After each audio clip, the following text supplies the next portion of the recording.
Good morning, everyone. With the spirit of most humble gratitude, I welcome you to the Leadership Roundtable Conclave 2021, organized by Amity University. I am super excited today, excited for all the brilliant personality that we have with us. Your contribution to the business world and to the education arena is impeccable. I am Sanjay Gowda, and with me, my co-host Ms. Mandeep Kaur, representing Corporate Resource Center, Mumbai. We would like to extend our warm welcome to all our honorable panelists, respected members of Amity University, and our dear dynamic future leaders, the Amitians. Now, I would request Ms. Mandeep to take it further. Thank you so much, Mr. Sanjay, for giving me the opportunity to introduce Amity University. Amity University is India's leading research and innovation-driven private university. At Amity, we are passionate about grooming leaders who are not only thorough professionals but also good human beings with values and sanskars. Amity University was founded in 2003 as a private research higher education institution based in the city of Noida in northern India.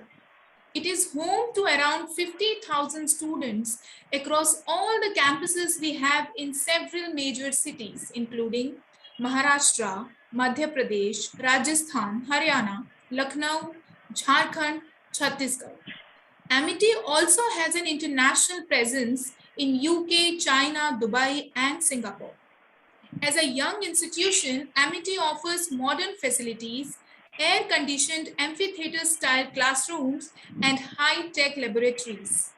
I feel extremely proud to be associated with Amity University. It's an incredible work experience. Now I would like to request Mr. Manvendra Thakur to please take you all to the virtual tour of Amity University so you all can witness the aura of Amity University. Can we have the video, please, Manav?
Thank you, Ms. Mandeep and Mr. Manvendra, for your interesting tour on Amity University and showcasing a significant visuals on Amity University, Maharashtra.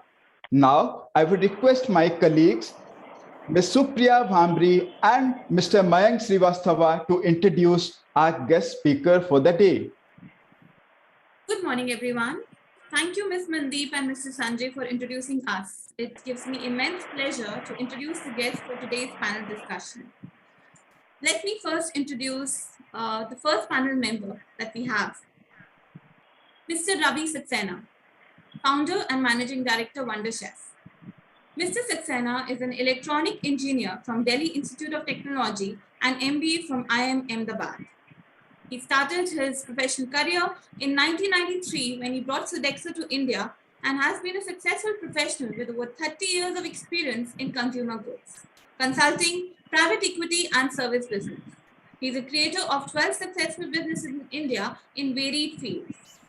Mr. Saxena founded Wonder Chef in 2009 and is responsible for making it the leading brand in kitchenware across India. He is also the co-founder of ST Bocconi MBA College in India. Wonder Chef is a leader in cookware and kitchen appliances that enable customers to cook healthy, tasty food with convenience. Thank you very much, sir, for gracing this occasion with your presence. So we have Dr. Sandeep Saxena with us. He's the CEO and business head, Dr. Batra's Healthcare Limited. Dr. Saxena has completed his advanced management program from IIM Calcutta and MBA from IMT Ghaziabad. He has been associated with some of the best companies in India like Britannia, Ranbaxy, Colgate-Palmolive, and VI John Healthcare. He is also associated with reputed academic institutes for various interventions. Dr. Batra Healthcare, as we all know, are the pioneers in modern homeopathy in India.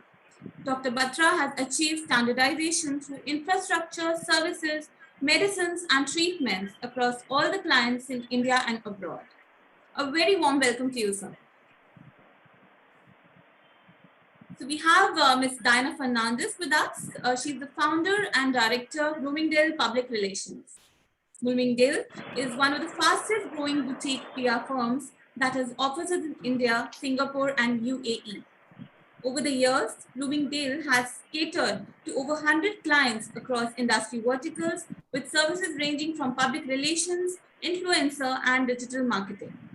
With over 18 years of experience in the field, Diana has worked with clients across various verticals such as hospitality, lifestyle, startups, technology, and real estate. The company's biggest clients have been associated with them for over a decade each. Over the last few years, Bloomingdale has acquired Havertz International, UK's largest wood flooring expert, Beirut, one of the fastest growing Middle Eastern fine dining restaurants, Baggeries India, Augment, Malabar Gold and Diamonds, Antler, Mind House, Richfield Trichology, and Vista Rooms, amongst many others. Diana Fernandez has also been awarded as the emerging leader in PR at eForm PR and Corp Company Women Achievers Award 2020. Happy to have you with us, ma'am, today morning. Now, thank you, Supriya. Thank you. Sorry, my name is coming as Mr. Manvendra Thakur. I'm not able to change it for some reason. Sorry. We'll just change it. I'll just rename it to you. Thank you. Thank you. Welcome today morning. Thank you. Now I would request my colleague, Mr. Mayank, to introduce the further panel members. Thank you, Ms. Supriya. Moving on to our next esteemed panel, Mr. Nitin Jain, Managing Partner, Agama Law Associates. Mr. Jain is a law graduate from Government Law College and University of Mumbai. Also, he holds a PG diploma in Alternative Dispute Resolution, Security Laws, and Cyber Laws. Mr. Nitin started his career by practicing in the Bombay High Court and then moved on to a more challenging roles in the in-house legal departments of two biggest Indian multinational companies. He comes with a rich experience of over a decade as in-house lawyer as well as a practicing professional. His major principle is the focus on commercial disputes and litigations. He has been recognized as one of the future leaders in India by the Indian Business Law Journal. Also, he is the winner of under 40 Rising Stars of 2017 Legal Era Awards. Talking about his firm, Agama Law Associates is a boutique commercial law firm that offers end-to-end corporate and commercial legal solutions to Indian as well as foreign businesses. It's a very pleasure to have you, sir, this morning. Thank you, Mayank. Next esteemed guest is Dr. Raj Patyar, founder and CEO, Digital Gurukul. Dr. Padyar completed his education from Narsimhanji, also a digital marketing course from Ireland. His involvement in digital marketing dates back to 2008, when digital marketing was was relatively a new term for everyone. He has also been associated with various companies and government organizations, and also written 2 books on digital industry, and his thoughts are regularly published in leading newspapers and magazines that includes CNBC, Times Now, NDTV, Aaj Tak, and many more. Also, he has been appointed as the prestigious EdTech Committee, IAMAI Government of India. Talking about his firm, Digital Gurukul Agency was awarded as Asia's leading edutech company with 12 plus awards. It is India's leading digital agency that has trained many students with 15 plus awards across Asia with 50 plus news media. A very warm welcome to you, sir.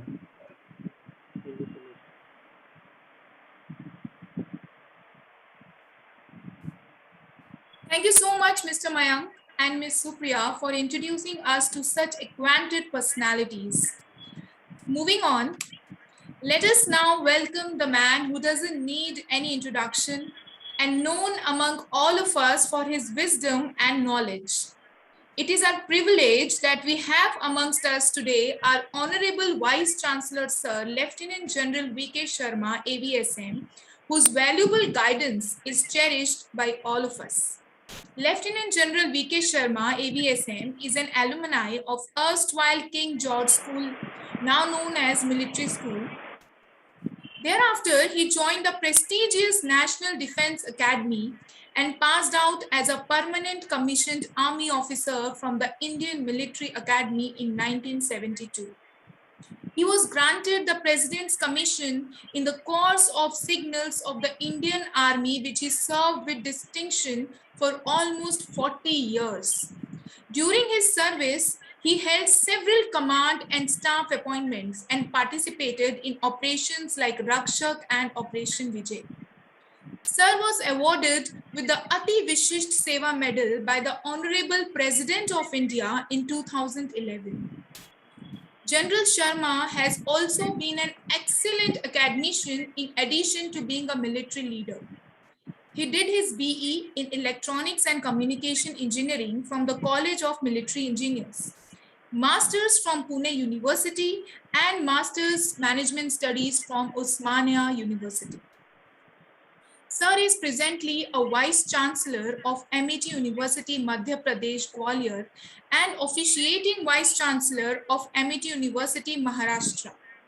Under his able leadership, Amity University Madhya Pradesh has seen exponential growth and has been adjudged amongst the best private universities in Madhya Pradesh by CMI and NIRF. With immense sense of pride, I would like to call the man who served the cause of patriotism and education with complete dedication and commitment, the thinker, the risk taker, Lieutenant General V.K. Sharma, AVSM, to please address the event with your valuable inputs.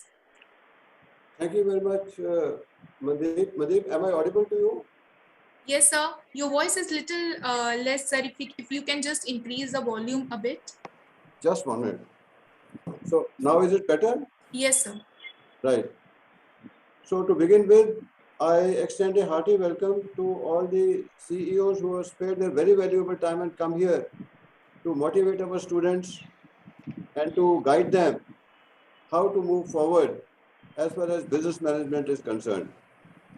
We have today all the students of master's program from both the universities Amity University Madhya Pradesh at Gwalior and Amity University Mumbai, who are listening to you and will be taking down notes and will be then presenting what they have learned from this. It's a great opportunity and it's a great time that all of you are here together. I know how important time is. And when you talk about CEOs, the first thing that I say about a CEO is that the buck stops here. Buck stops here. In Army, the earliest position of a CEO is a commanding officer. So once you are a commanding officer, there is no one else to whom you can report a problem. You have to resolve the problem. Similarly, for a CEO, all problems, I feel, stop with them and they have to resolve it this way or that way. That is one. Second thing is, we have been always talking about the difference between a leader and a manager. A CEO has to be both leader as well as a manager. Manager of what? Manager basically of resources. And resources, human resource, number one. Time management, time is a resource, number two. And the third is financial management. And of course, management of projects, management of media, management of their own boards, those things are always there. But primarily, it is these three things, that is resource management, time management, and human management, and coordination at all things. I think, in my mind, it is only human beings who make an organization. Howsoever you may be rich, you may be having a lot of resources, but unless and until your human resource is well motivated, is skilled to take on the task, is able to coordinate things around, nothing else can work. Finances is great, but we have seen in our own lifetimes companies with big finances, but bad managers, bad coordination, bad policy decisions taken by people going down. I've always been emphasizing to my students that for any organization to be successful, three things are important: people, processes, and technology. And in that order of priority. First is the people. It is the people who make the processes. It is the people who exploit the technology to their advantage. And it is the people who will take care, who will either ruin the company or take the company forward. Processes are set by people again, but then implementation of those processes is where we generally lack. India has the largest constitution in the world, written constitution. Some countries who are progressive countries, doing well by all standards, don't even have a written constitution. But yet, the law and order and the maintenance to ethics, values, national character, those are the things which see that country go ahead than others. But whereas implementation of the constitutional values, the rules, regulations, the spirit of the constitution which is set is what matters and not the volume of the constitution. Similarly, the processes when it comes to a company matter much more than anything. And the more than processes which have been set, it is the implementation of processes done with the iron rod that will ensure success. That's what is my view on that point. And the third, technology. Technology is to assist us, but we should not become slaves to technology. Sometimes I am given problems, such and such thing cannot be done because our system does not allow. Our technology does not allow. I said, then please change the technology. change the technology. Because if we want a thing to be done in a particular manner, the technology should be adopted, the software should be changed. Even if we have to spend time on changing the software, if you have to do away with the software, please do away with it. But when change is required, you are quite convinced in your mind that change must happen. That is what I feel. And as far as the qualities which are required in all CEOs, dear students, first and the foremost quality is that they must be committed to the task. Unless you've got 100% commitment, the company cannot move forward. And it has to be 100%, and it has to be number one priority for a CEO, and all others are later on.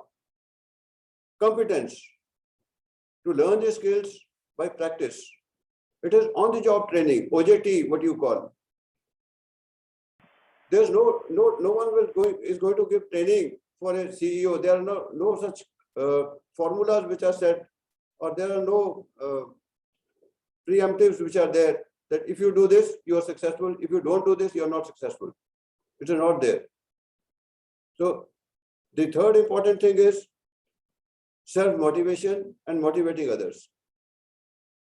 There are always adverse times in life, in companies' growth, when you will find that things are not happening the way they should be happening because of various problems, not necessarily because there's a problem in the company, because the government policies have changed, because there's a lockdown, because of some other sources, some other country from where you are importing, they have laid down restrictions, because there's been a drought. There can be 21 reasons when you may feel that you are under a cloud.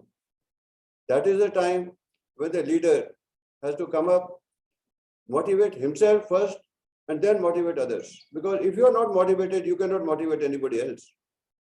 If you are not convinced in your own mind of the capabilities what you want to achieve, how can you convince somebody else? To remain motivated and to motivate others is very important. And of course, hard work and setting a personal example. Nothing like a personal example. You're saying that you want to work in less salary.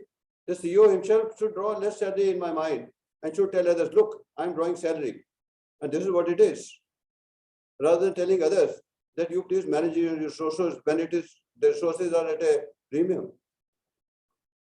If hard work is required, multitasking, he should demonstrate and let others talk about you behind your back. Yes, here is a person who is doing his job much more in an efficient manner and he sorts out everything. So these are some of the things, and I know we are lucky that we have people of repute who have demonstrated success and who have brought the companies to a pinnacle, who are there. And I'm sure this workshop, conclave, which we have organized today, will be a huge success, and the students will be benefited from the knowledge that they gain from the interaction with the CEOs. So I congratulate the organizer, Mr. Sanjay Gowda and his team, who have organized and got everybody on this platform, and I wish this conclave a huge success. Thank you very much, and Jai Hind. Jai Hind, sir. And thank you so much for gracing the event with such inspiring and motivational words. Moving on to the panel discussion now. Today we have an amazing panel on rules versus instinctive. Basically, old rules, but an unknown move, what makes a great CEO. On that note, let's begin the panel discussion. But before that, I would like to introduce you all to our moderators for the panel discussion, Dr. Bhavna and Professor Abhijit Shirodkar. Dr. Bhavna Sharma is a versatile academician, the corporate training expert. She has been working in the education industry for over 17 years now. Dr. Bhavna has been felicitated with the prestigious Rashtrapati Puraskar by late Shri APJ Abdul Kalam in the Ranger Wings of India. She is the recipient of Faculty Best Researcher Award Management Domain for 3 consecutive years in 2015, 16, and 17 by ADMAA. She is presently serving as the officiating director and HOI of Amity Business School. Thank you so much, Dr. Bhavna, for gracing the event with your presence. We are so glad to have you today with us. Thank you so much, Mandeep. Professor Abhijit Shirodkar. Professor Abhijit Shirodkar graduated from Sir J.J. College of Architecture in the year 1984 and completed his post-graduation in architecture from the University of Roorkee, now known as IIT Roorkee, with the University Gold Medal. He currently serves as the Director, Amity School of Architecture and Planning, and Director, Amity School of Built Environment. He has also completed a year-long stint as a Deputy Pro Vice Chancellor and Controller of Examination at Amity. Professor Shirodkar was conferred with Scroll of Honor for his outstanding contribution to the cause of architectural education and profession by the Nagpur Center of the Indian Institute of Architects in the year 2002. Thank you so much, Professor Abhijit, for being a part of such prestigious event. Thank you, Mandeep. Thank you so much. Yeah, now I would like to request Dr. Bhavna Sharma to please open the floor for the most insightful panel discussion for which we all are here. Over to you, Dr. Bhavna. Thank you, Mandeep, for introducing. I just want to check up if I'm audible. Yes, you're audible. Your voice is clear. Okay, thank you so much. A very warm welcome and good morning, everyone. We are honored to have you all today at this magnificent event of Leaders Roundtable, organized by Amity University, Maharashtra. As we all know, the objective of today's event is to decode the leader's mindset. I'm delighted to introduce the theme of first panel discussion to our esteemed guests and audience. It is rules versus instinctive. Instincts cannot be explained by knowledge. These are actually the center of consciousness. So today, we would have a discussion on a very interesting matter wherein we will have to learn the perspective of eminent business leaders about their way of making decisions. This discussion will enable us to know what works well, abiding rules or following the instincts in a business decision processes. So this discussion will empower us to know the mindsets and practices of chief executive officers, the company only one peerless role. It is the most powerful and sought after title in business, more exciting, more rewarding, and more influential than any other. As the world becomes more complex, making decision becomes harder. So is it best to depend on a careful analysis or to trust your intuitions? So today our audience would like to know, are we following intuitions when the facts say otherwise? This will give us the clarity on understanding virtues of game-changing leaders. So this theme is indeed extremely stimulating, as it is a known fact that the best way to make a big decision in life is to ask 50 people for their opinions and then do whatever heart tells you. But this line was very dominant a decade ago. So in today's business, however, many top leaders have discounted research, data, and are taking some very tough calls based largely, if not solely, on their instincts. So today, the truth is CEOs are considering the intuits equally with rules. Can we say that it is the time wherein we are observing business intelligence bridging the heart and the head? So today's business intelligence enables businesses to combine excessive amount of data from CRM, financial databases, web reporting, social media, and so much more. It intelligently synthesizes this raw information, first with computers, then with our minds, and finally with our hearts. Data visualization brings this analyzed information to life and allows us to transform it into a meaningful business intelligence, which we can use and make a best use of it to take a much informed, intelligent decision that would also feel right. So in today's discussion, we look forward for a wonderful deliberation on futuristic intuitions or rules in businesses. So we'd like to know what top leader prefers. So sir, would you be preferring a direct perception of truth and facts independent of any data formats, or a traditional rule book in a modified version? So with this, let me start taking up the opening remarks from our panel on the theme. So let me start with Mr. Ravi Saxena. Yeah, hi, thank you, Doctor. What a pleasure to be here. I am sorry I was a bit late. I had the wrong link. So I'll just introduce myself because I think that part got skipped. So I have been a professional CEO for a number of years. I built a large company called Sodexo in India, where I was the CEO from the beginning, and I led the company over 12 years, and we broke all the rules.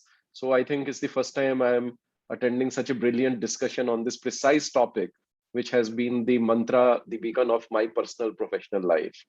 So it's very exciting, and I think I have a lot to share. But then I decided to break some more rules, and I became an entrepreneur and created a company called Wonderchef, which again broke all the rules in the market. I went with intuition, and I think we are a successful company today. We are a mid-scale company, the fastest growing company, and the thought leader in our space of kitchenware and appliances. So very exciting journey. Now, my opening remark would be that, there are, I understand, about 200 odd students listening to us as of now. And what they're thinking? They're thinking, boss, CEO, पहला job मिल जाए बहुत बड़ी बात है, CEO मैं कब बनूंगा जिंदगी में, तो मुझे क्यों ये CEO की बातें कर रहे हैं यार, मेरे को पहले जॉब तो मिलने तो फिर मैं आगे बढ़ूंगा. So my message to them is that, look, you are the CEO of your life. The day you join the job, you start building your career. You start building your destiny. You may be an entrepreneur, or you may be a professional. But the way I have always worked in my companies is as an entrepreneur. Now, for those who don't know this strange word, entrepreneur is somebody who works inside a company as an employee, but thinks, acts, works, and leads like an entrepreneur. And fortunately, I have had that spirit right from my first job. And if you allow me, Doctor, I would like to just share that bit of example, because I think the students will connect with that. I joined as a fresh MBA. I was fortunate to get into IIM Ahmedabad. Long time back, 30 years ago. I was batch of 91, 93.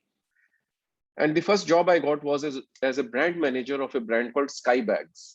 Now, today, everybody knows Skybags. People take these soft luggages, they carry them, they show them off. At that time, it was a fuddy-duddy brand. And I was given charge of thinking something about the brand or shut it down. It was 2% of the company's business. And I deep dived like an entrepreneur, followed my gut, followed my intuition, but listened to the most important people in life, which is the customers, because they will tell you what we don't know. I personally spoke to 200 customers around India. Long story short, we created a product which is omnipresent now, which is called the VIP Trolley. Believe you me, most of these students are, of course, young. They are younger than 30 years. They would be around 22, 23 years in age. 30 years ago, India did not have a trolley bag. We just had heavy suitcases on 4 small wheels, which we used to lug. There was no trolley bag. And this customer insight, this breaking the rules, the following of the intuition, and having a spirit of entrepreneurship, even in my first job, enabled me to have this foresight and create the iconic VIP Trolley, which became the leader in the market, and we sold it across 52 countries in the world. And I think the foundation that was laid there, I have followed throughout my career. Look, one has to follow the rules. There are some things which are indisputable, which are the laws of the country, the constitution, as Sir said in the beginning. So accounting rules, one has to follow. Okay, don't break them. Some business rules, one has to follow. Some HR principles, one has to follow. Minimum wages, respect for each other, etc. But beyond that, my message is, it's not a decade old. 3 decades and even 100 years ago, people who broke the rules created iconic enterprises, created iconic products. Today we say Myntra or Zomato or Freshworks, they are, or Licious, they are iconic. Believe me that 100 years ago, the first car, Model T by Ford, was also iconic. They also broke the rules of the assembly line. So there is no good time or bad time for breaking the rules. Just go ahead and break all the rules and make a success out of yourself. That's fantastic, sir. So a message to you all from Ravi ji is, if you're hesitating to trust your gut, you're not the only one, but trusting it might make all the difference. So next, we would like to hear from Mr. Sandeep Saxena. Over to you, sir, for your opening remarks. Good morning, Dr. Bhavna, and quite a pleasure to be amongst such leaders. And very good morning and salute to General Sharma. I often don't get a chance to interact with such illustrative and decorated army officers. I also realize that there are about 190 students who are hearing us. And I also heard very attentively to Ravi on his very major pearls of wisdom on following the rules and being the CEO. So unlike Ravi, I had a very different stream of journey. I started on the shop floor in Britannia in a techno-commercial role where we were manufacturing bread in the NCR region.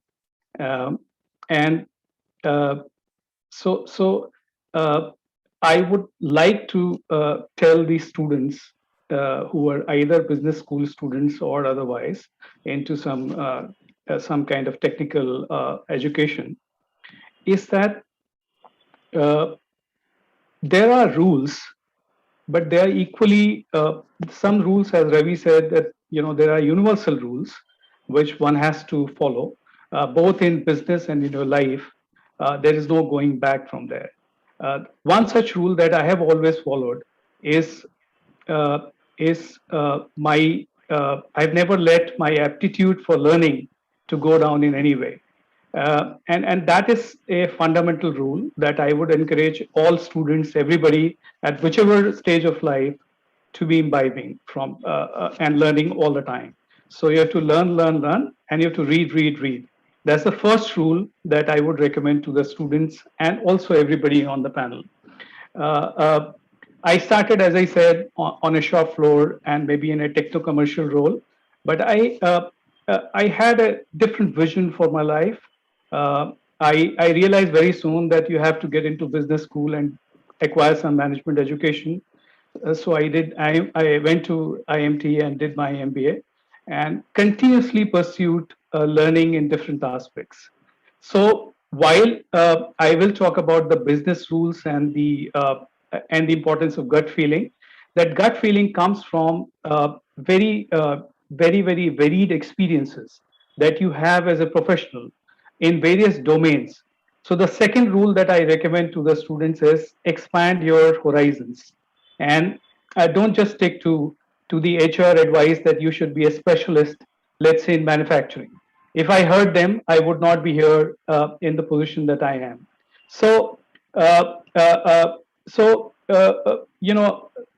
envision yourself into a leader, and I completely agree with the statement that you need to take charge of your life right from the day one and become the CEO of your life. Extremely important learning from there. At the same time, you should envision yourself, your career. And the most important thing is not just to know what you are capable of and what will be your future journey or what you envision yourself to be. I think the most important thing in every organization that you work for, you should be contributing more than what the organization is expecting from you. And you should explore other areas of interest that might come to you as a special project. So I would encourage people here listening to me is that if you're in charge of an accounting role or you're in charge of a sales role, always be hungry to learn about marketing assignments. Always be hungry to interact with the people from the other disciplines. So keep learning, keep expanding your horizon while you chalk out your path to the level that you're looking for.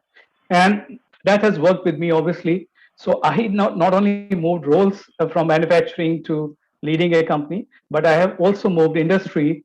So I started with FMCG, then moved to pharmaceuticals and healthcare, and also then back to FMCG, into various organizations and some of the very good organizations that I have been associated with. While you show that aptitude for learning, the other aspect is that you have to do your job well, and therefore your deliverables have to be extremely good for you to get the enablement from the organization to really help you to achieve your vision and perspective.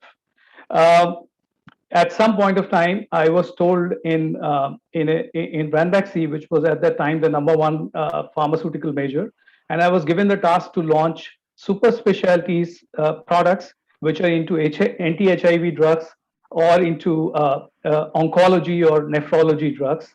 One of the senior managers said, "How do we explain that, Sandeep, you were selling bread and biscuit and now you're selling anti-cancer drugs?" So there is no limit, there is no horizon, and one can learn anything that you want. And be open to ideas. As far as business rules are concerned, I think rules are changing by the day, and you've seen so many unicorns coming out of India with very, very different models. Now, if the rules are to be rules and nobody will break them, there will be no progress. So, rules are relevant for a particular point of time, but rules have to be, somebody has to dare to break the rules to create something which is very special and which really transforms the lives of the people. That's really fantastic to hear it from your Mr. Sandeep. It's so message which you would like to give it to our audience is always trust your instincts. They are the messages which are coming directly from the soul. Even if you have to change it from, likewise, Mr. Sandeep did, from FMCG to pharma, from pharma to back to FMCG. So a lot more to learn from you. So we'll take it up once again with you, sir, a little bit later. So now let me invite Miss Dinah Fernandez for her opening remarks. Can I hear it from you, madam? Hi, Dr. Bhavna. Thank you so much. Okay, so firstly, I just feel really, really small here because, listening to General Sharma and all the other stalwarts who've been speaking, and I just kept thinking that, oh my God, why did I say yes to this panel? But I think I'm going to learn a lot more here than what probably I can impart. But, when Vidya spoke to me and she said that the topic is rules versus your instincts, that caught my attention instantly because from the beginning, it's been 18 years that, I have been first working and then started my own company. I've always somehow believed in breaking rules, and it's been inherent with me that, okay, this is the way things are to be done. I'm like, okay, is there another way that we can do it? Maybe it's harder, maybe it's longer, but I think we'll get to where we need to get. And that's typically what I have been doing. And it has honestly worked for us, be it starting our company in Singapore or venturing into Dubai. I'm a proprietor. I don't really have a co-founder or anybody who I can sort of, I don't have a mentor who I can seek advice from. So I just follow my heart, follow what I feel is right, and I just go for it. Of course, I made mistakes, burnt money, tumbled along the way. But again, in the end, stood up and said that, okay, let's go for it and let's see how things go. And yeah, it's been great. One most important thing I feel that, I would want to tell students, who are going to start their careers, be it as entrepreneurs or working somewhere. Nowadays students are very different than what we used to be years back. We were more that, okay, a stable job. Right now it's all about startups and entrepreneurship. And although even if you're an employee, you have the vision of a CEO and the mindset of wanting to do something on your own at some point in time. This one message that I want to sort of focus on in my opening remark is whatever that you do, professionally, financially, most people end up sort of neglecting health, family, yourself along the way. It's more about work. It's more about, burning long hours, telling your parents and family, yeah, whatever, we can probably do family things later and focus a lot on what you're doing. But I feel that whatever stage of life you are in, whether you've begun your career or, you're along the way, I just feel it's very, very important to take care of yourself. It could be your physical well-being, be it workout, exercise, eating right, your mental well-being, reading, watching great content, meeting friends, spending time with family, spending time with your kids, husband, girlfriend, boyfriend, whatever. That, I feel that uh, along the way, people somewhere lose that bit and feel that, if it's a startup, I'm going to kill myself but make it successful, or if it's a job, again, I'm going to kill myself but go to the top. But I just feel that later at some point in time, you will end up regretting or missing your child's first walk, or that visit to a football match. So I just feel that a little bit of a balance, not for men, not necessarily for women, but men, women alike. I think that is something which, if students today begin with that aim, that okay, I have my work, but yes, I have my family and my friends, and that's something which I also want to look at equally. I think that, I feel, would be holistic success. And you will feel better. You may probably would have,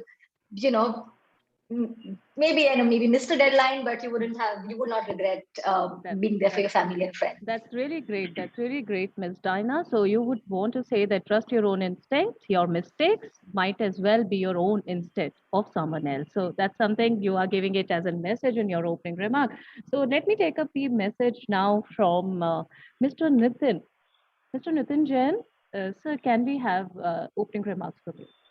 So, good morning to everyone, and Lieutenant Mr. Sharma and all the esteemed panelists.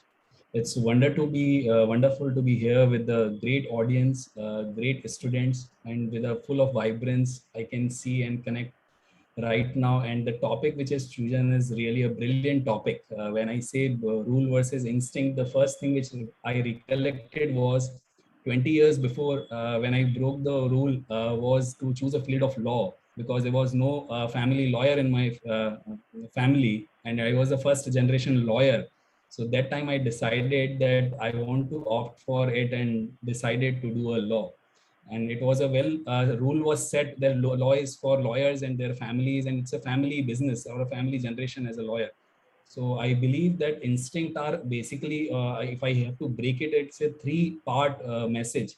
It's an emotional intelligence, and it is an inherent skill, and you need to believe on your instinct, and it may sometime work, it may sometime not work. So continue to believe in your instinct, continue to move on. Change is constant.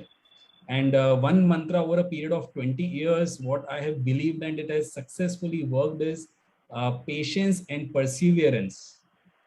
Anywhere what you do and how you grow in your career, be it an entrepreneur, be it an employee, or be it a CEO, important is a commitment, what Mr. Sharma has said. And if I need to narrate, for me, commitment is patience and perseverance.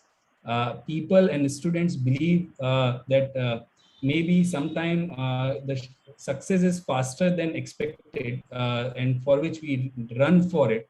However, I feel, and being mentored by the right groups where I worked in the past, whether it's a Mahindra group with Anand Mahindra and his leadership, whether a Tata group with Mr. Ratan Tata and others and their senior leadership, I believe that the one important message for everybody here and what has worked is basically is constantly the journey of being a humble and continue to move to achieve the vision is extremely important wherever and whatever you do. So I would not like to take much time, as many other panelists are here, and it's a brilliant to be here, and many more topics will be coming in the coming other matters and subjects. So guys, rules are something we should stick to, and instinct is something we should believe, and it will continue to build upon on the instinct is very, very important. So as a students, you are a great future leaders. So believe in instinct, but yes, follow the rules is something is extremely important, and have a patience and perseverance should be the mantra to the life. That's great, Mr. Nitin. So you want to say that trust your instinct, as intuition doesn't lie. So with this, I would like to take up the opening remark from Dr. Raj Patihar. So can we hear it from you? First of all, thank you so much, VK Sharma ji. Thank you so much, Ms. Bhavna Sharma, for organizing and managing such an amazing panel. And the topic for this entire session is basically about rules versus instinct.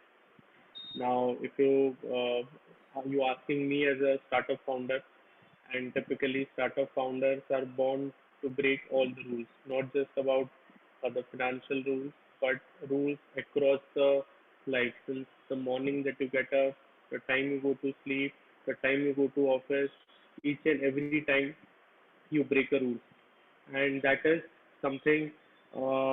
It's not something being taught in any business school. That is not being taught in some college. That has been experienced by taking some tough decisions. So if I give you my education experience, I did my graduation from Nasimunji. I did my MBA from Wellington. I joined the corporate life for 2 years. After that, the decision to basically leave the job and enter into the entrepreneurship, that was a gut feeling, not backed by any data, not backed by any research. It is just a pure gut feeling that I'm born entrepreneur because there is no entrepreneur in my family, not even my colony. I was the only entrepreneur. And by saying that, it's a very classy word. It looks very fancy to have a CEO on your visiting card. But to prove that each and every word, every letter, it took me around 6 to 7 years of 24 by 7 hard effort, and still proving every second. You need to prove everyone, to your parents, to your family, to your society, to your team members, because everyone have that trust on you, that this particular tech company, this particular founder has something in him, basically that gonna grow like anything. So when people have a huge expectation, and that will definitely gonna happen with the students out there listening to all the esteemed panelists, and they might be having some ideas.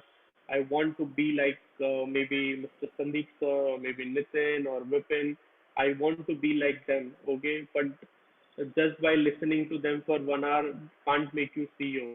It's just that the 20 years, 15 years of consistent hard effort, energy, with something they can't narrate into the 1 hour. Okay, so what you people gonna learn into the next one year or maybe 2 years into the business school. The one thing I'll basically recommend to everyone, you need to be independent. You can't depend on anyone to basically guide your own career. So you can't just depend on college. Ki, okay, I'm gonna get the internship. I'm gonna get the job. Okay, they will guide me. Someone will guide us. Okay, you need to be independent. This is what this quality gonna help you in your, I mean, personal life as well, in the business life as well. Because typically what I have seen, because I'm into that tech space, okay, people just basically don't want to learn. Okay, I'm talking about into the school life or college life. Typically what students mentality, okay, I'm gonna get the job out of the B school. Okay, ठीक है यार, MIT में admission मिल गया, job मिल जाएगी. So that simple. So that particular narrative, if you have in your mindset, you don't explore, you don't learn the new things, you don't meet the like-minded people, you don't explore yourself. At the end of the day, you lose out yourself. And at the end of the 2 years, basically, you say, okay, I didn't get the opportunity, what to do next? So in India, what people do graduation, people do MBA, then they realize what to do in their life. So this is what typical in India. See, since I belong to the tech space, I've seen students closely since last 5 years, not only the students community, but the parents community as well. So when we talk about gut, okay, I have a gut feeling that I need to be an entrepreneur. That gut feeling can't do everything. You need to have a hard effort. You need to put your consistent energy. You need to have a mentor, and you need to have a patience. I think I see the patience is lacking into the youth. They want the instant success. So when they are on social media, they see Google, they see all the funded startup. इसने तो start किया 2 साल पहले, it's a unicorn. So people have that mindset. They want to launch a startup. You ask us, you what you are seeing onto the newspaper, press, and everything. Okay, I think we have a PR professional. They can understand how the PR works. So when you see the headline, the picture, the entire picture behind the headline, the team and everything is completely different.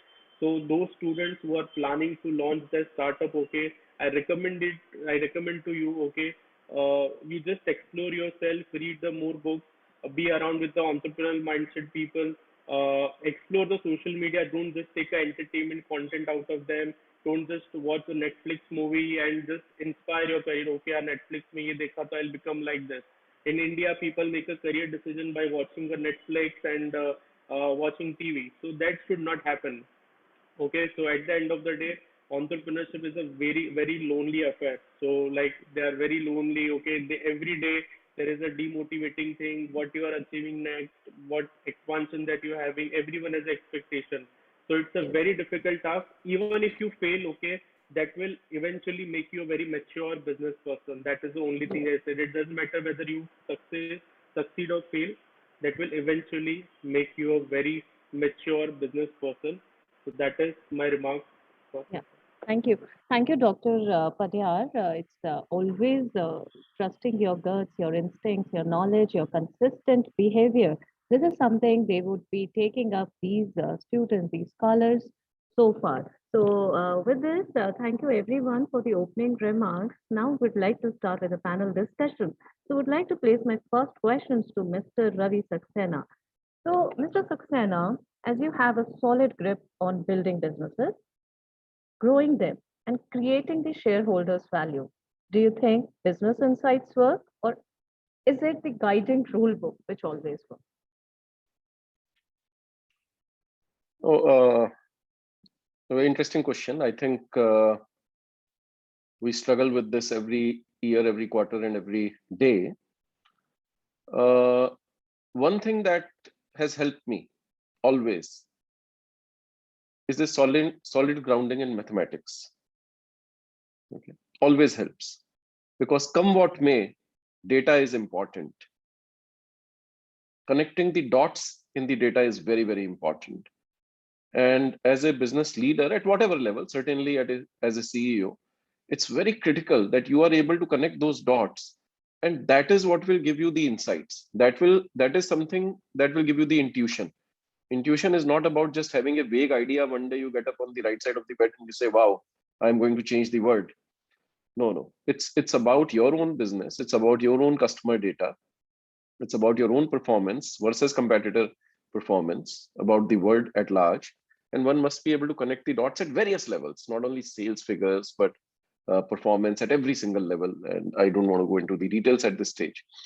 But that is very useful. And that is something I would like to stay with the students, that while you still have time, work on your mathematical skills, work on your Excel skills. Even if you are going to be in HR tomorrow, Excel skills will be important, because you would like to work for larger organizations where you would like to connect the dots between performances and rewards of different people. So it's not that you can escape mathematics completely. You have chosen MBA as a profession, so better deal with it. Having said that, I think there is a lot of courage required from the CEO every day. Everyone else would be afraid. And you know what? Even a CEO is afraid, heart of hearts. But the buck stops here. If the CEO will not take strong decisions, nobody else will. You will always be able to justify not taking any risk, because that is a safe place to be. It is mostly the CEO who has to say, let's do this, jo hoga dekha jayega.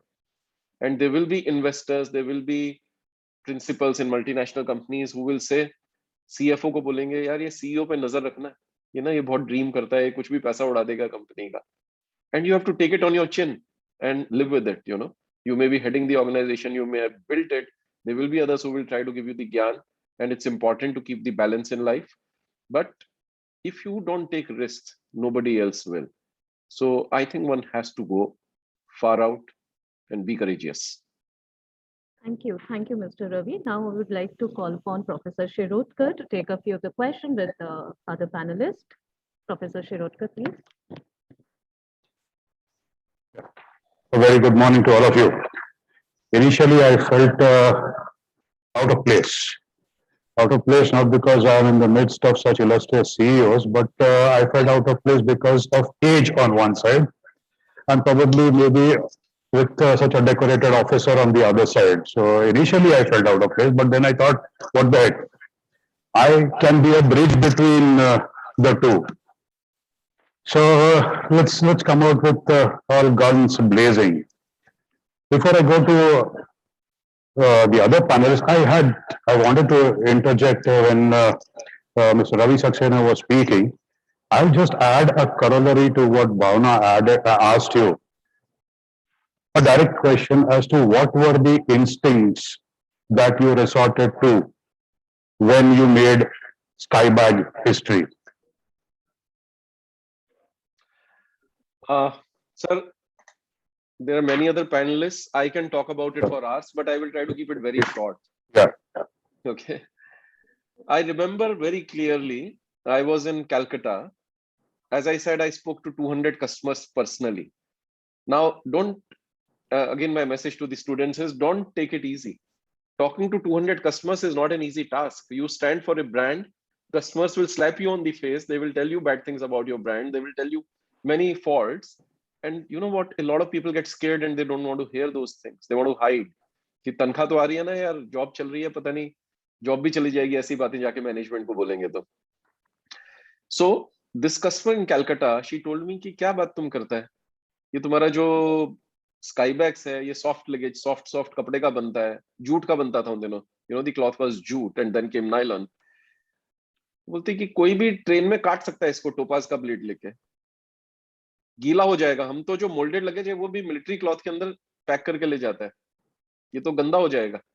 And that was a brilliant insight. And I said, wow, that means this product is wrong for the railway traveler. And for the youngsters, I will tell that this was the time when there were no private airlines in India. Flying was such a privilege. And this was also the time, 1993, when the Mania Airways, East West Airlines and Jet Airways had just gotten incorporated.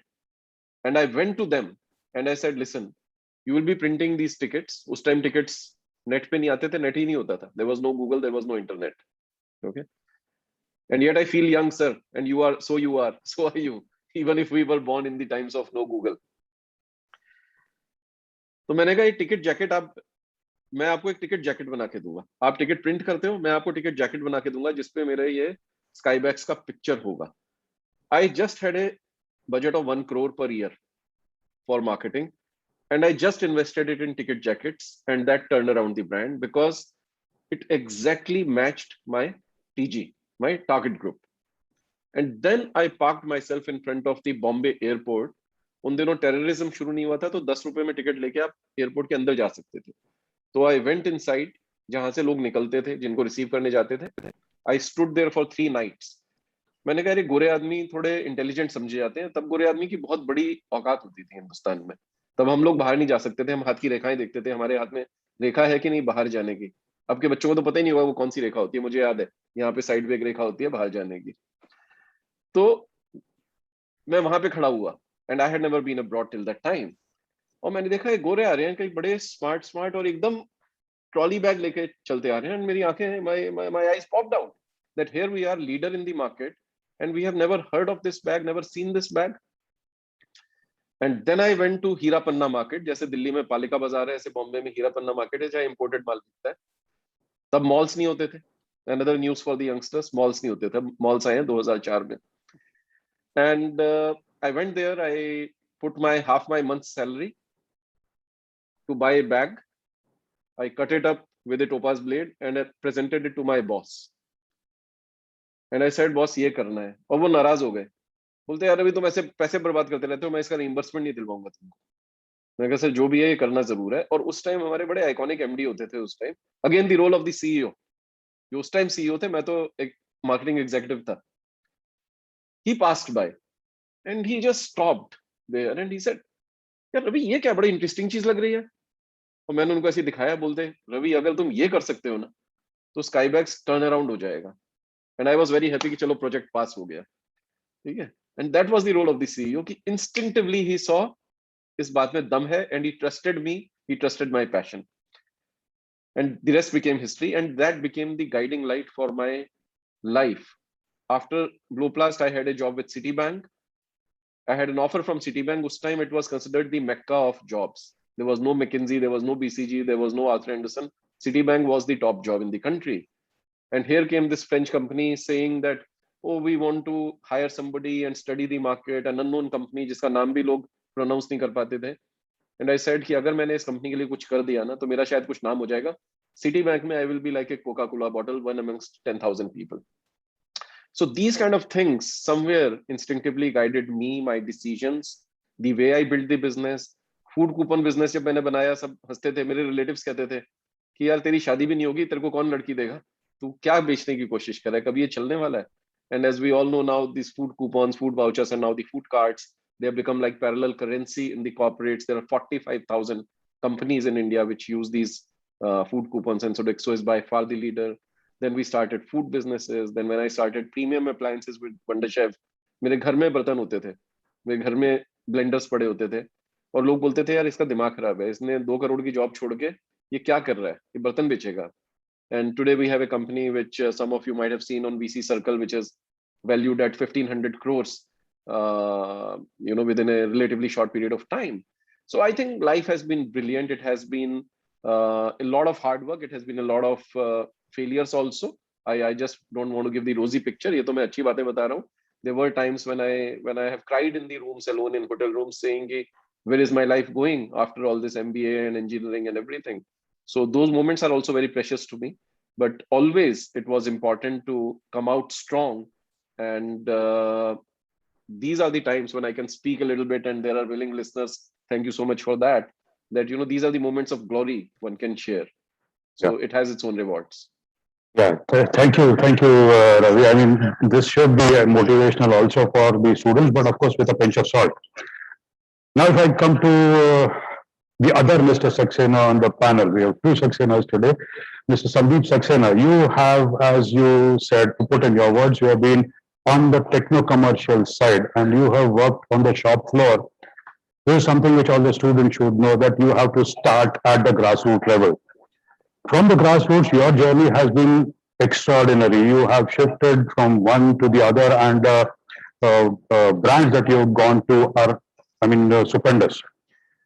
What was your gut feeling when you started changing? It looks like you did not follow any rules when you jumped from one job maybe to another. So what was that gut feeling that you had when you decided, let's say, to shift from one company to another? Yeah, thank you, Professor Shirodkar. When you go for an interview and the HR guy or the business head of that thing will tell you, okay, you have done this. And I always tell my team, my youngsters, that HR should change the perspective from what you have done to what you can do. I think that has been my guiding principle, and always, in a way, was always overconfident of the things that I can do. Sometimes I failed. Sometimes I did not live to my expectations, but there have been huge learnings. So I always, while I was working in various organizations, I could see where I am most interested and what interests me the most. Now, if you can figure this out early in your career, you can chalk your way in a manner that it's hugely contributing to the organization or to the businesses that you are associated with. I have seen youngsters very self-centered today. We interview people, we meet people that I want to do this, but that's not enough. You have to also look at how you are contributing to any business or any company that you are associated with. Now that's the number one focus. And number 2 is you can align your envisioned career with the moves that you take while moving from different roles or different organizations. I have always been minimum 4 to 5 years in an organization just to see that I am contributing to the organization as my first duty. I think that's something that one must learn, and youngsters must focus on. the contribution aspect of what you are doing for the company, and I'm sure that company can do a lot more once they see you. You are contributing to the company.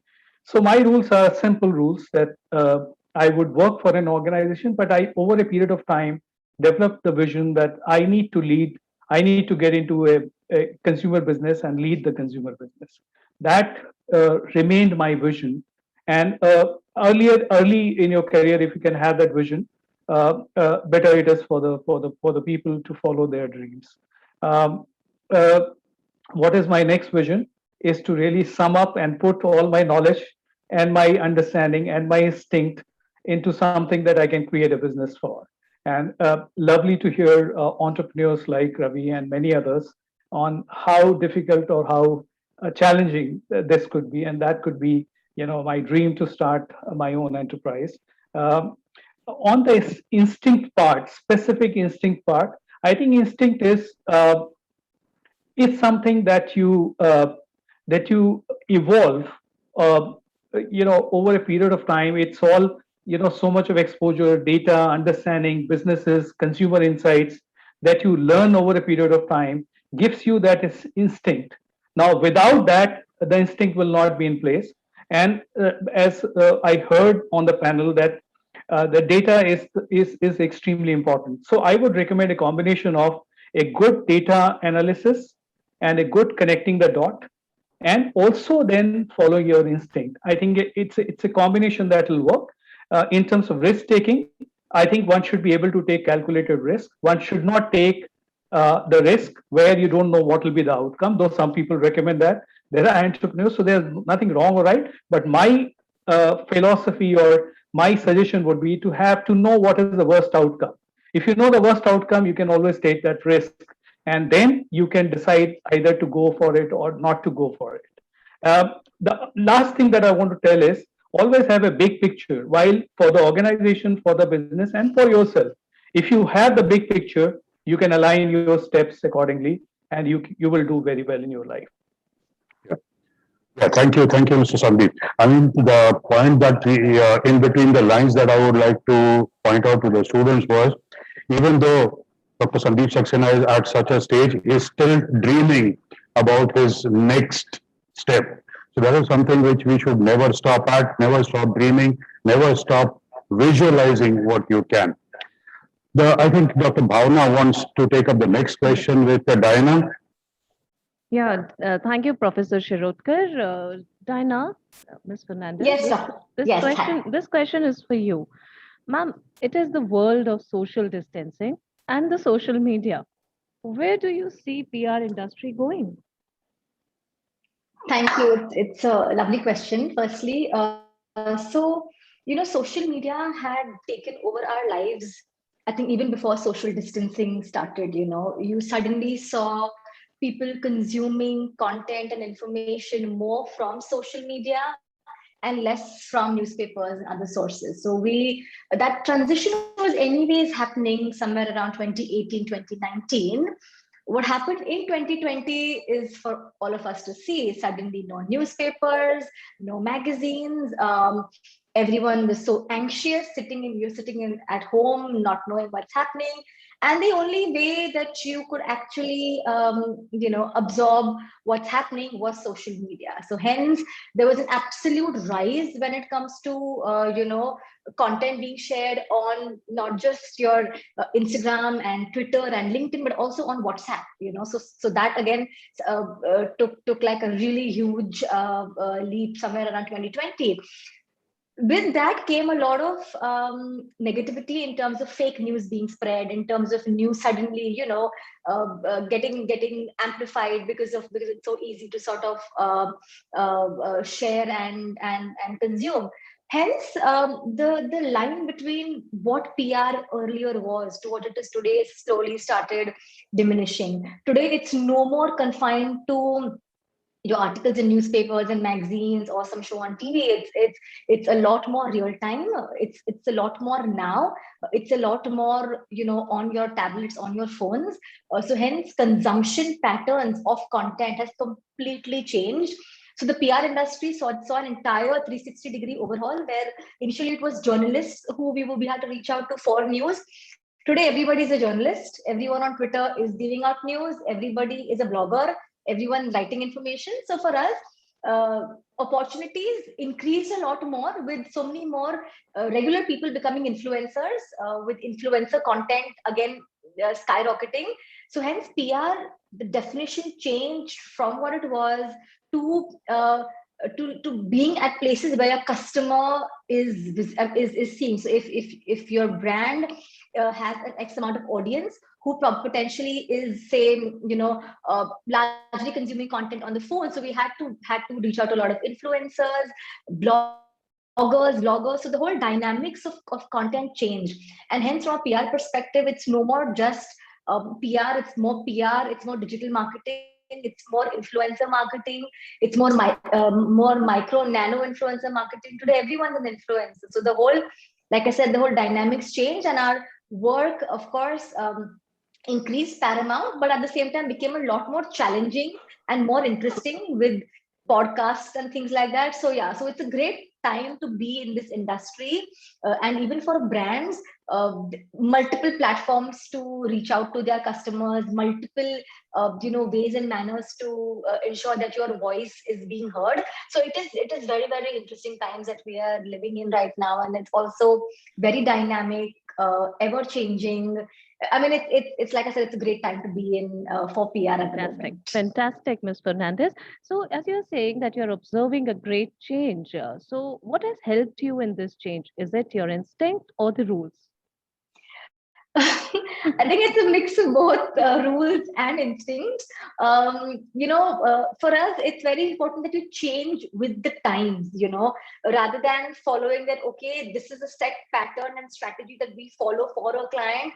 All of that went down the drain, where you ended up being in the moment and trying and doing what is important right now, rather than what was a strategy that was set to be. So a lot of clients during the pandemic moved from product communication to a lot more CSR communication, to sort of not talking about products and brand, but trying to understand what the customer wants to hear. So the whole communication shifted. So I would say that, like I said, a mix of following a rule, but also going and seeing what is needed at that very moment, sensitizing information, being very sensitive to what you're communicating, being less salesy and more having a soul to the brand is something which we saw really worked for us from a communication standpoint. Right, fantastic, ma'am. Thank you. So this question so is much, for Dr. Padiyar now. So Dr. Padiyar, may we know more about your journey from a CEO, that's a Common Executive Officer, to a Capital CEO, Chief Executive Officer? Thank you so much for asking this very interesting question. Generally, we don't get such questions. Generally, we get some questions about the fundraising and everything. It's a very interesting question. Now, when I started my journey, I started my journey leaving corporate jobs, launching a tech startup, offering a digital program. So we offer the digital skills program, leaving the conventional program. So when it's about digital marketing, it's about graphics designing, it's about video editing, it's about artificial intelligence, it's about freelancing. There are many domains which are emerging. Pre-COVID, there was still a buzz out of it, but with the COVID pandemic, everything basically turned into the digital platform. Not only just the marketing department, but the entire business basically entered into the digital domain. So now organizations, businesses understood the importance of digital. And then at the end of the day, even students started understood the need of learning beyond the conventional rules. So when we thought about education, we thought, okay, once we are done with MBA, we are done with the education. Okay, our learning basically stopped. But now they understood it is not just about one particular program or degree. They need to, resume or start their learning process. So they need to start with the digital learning. digital finance, digital HR. These are the continuous learning that not only just the students, but also those who are into the job. So those who are working, they understood it is not a foolproof job nowadays. Okay, it's not a safe job for next 30 years. If they are not upskilling themselves, there might be any surprise which might come tomorrow or day after tomorrow as well. So that was the conventional rule set up since many years, that okay, once we got a corporate job, we are set, we don't need to learn anything. That fundamental assumption or a conventional rule has been changed like anything. And this is what, as an edtech founder, we implemented. So we predominantly had offline presence. Suddenly lockdown happened. Entire team, our business, our marketing team, our HR team, our education team, and especially our marketing thing as well. So predominantly we used to do traditional marketing. Now we understood the power of digital. So we need to have a presence on social media, the Google, the website, the SEOs, the influencers, the affiliate marketing, and with that particular marketing, you generate a bunch of data. There are a bunch of data points which has been generated. So previously, 10 years, 20 years back, we didn't have any data. So all the marketing campaign was done with the assumption कि ये चल जाएगा. But now the problem is we have an abundance of data. How you can analyze the data, how you can connect the dots, and how you can make a decision out of it. And that can't be on the basis of the gut. That has to be backed by the proper rules. Okay, this is what we need to execute the campaign. This is how we need to analyze the campaign, and this is what basically we can make a decision. So this is what has been. That's fantastic. So as for you, rules are definitely important when it comes to the execution part. So thank you. Professor Shirotkar, you would like to take up the next question? Yeah, I would like to take up the next question with Nitin Jain. His was probably during his opening remarks, he probably gave one of the most diplomatic answers. He says, believe your instincts, but stick to the rules. So he put on a very political cap, this side as well as this side. Yeah, I mean, putting his foot on both the stones.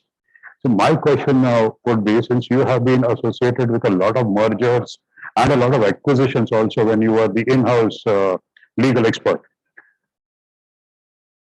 these acquisitions and mergers require a very strong and a very working marriage between the rule book and instincts. What do you do in such cases? What is your take on it? So, Professor, thank you for raising this question. I think that's very close to my heart, because seeing the international cross-border transactions, seeing the domestic acquisitions, and each acquisition and overseas transaction brings a lot of differences. And there, as you very rightly said, the answer was, while not diplomatic, but one has to balance the both. So if we have to follow only the rule book may not be same for a transaction in US and the transaction in France. While I would say the instinct, when there is a corporate who is planning to acquire a company or a people, any in India or overseas, it's a well-balanced approach with the rules followed by instinct.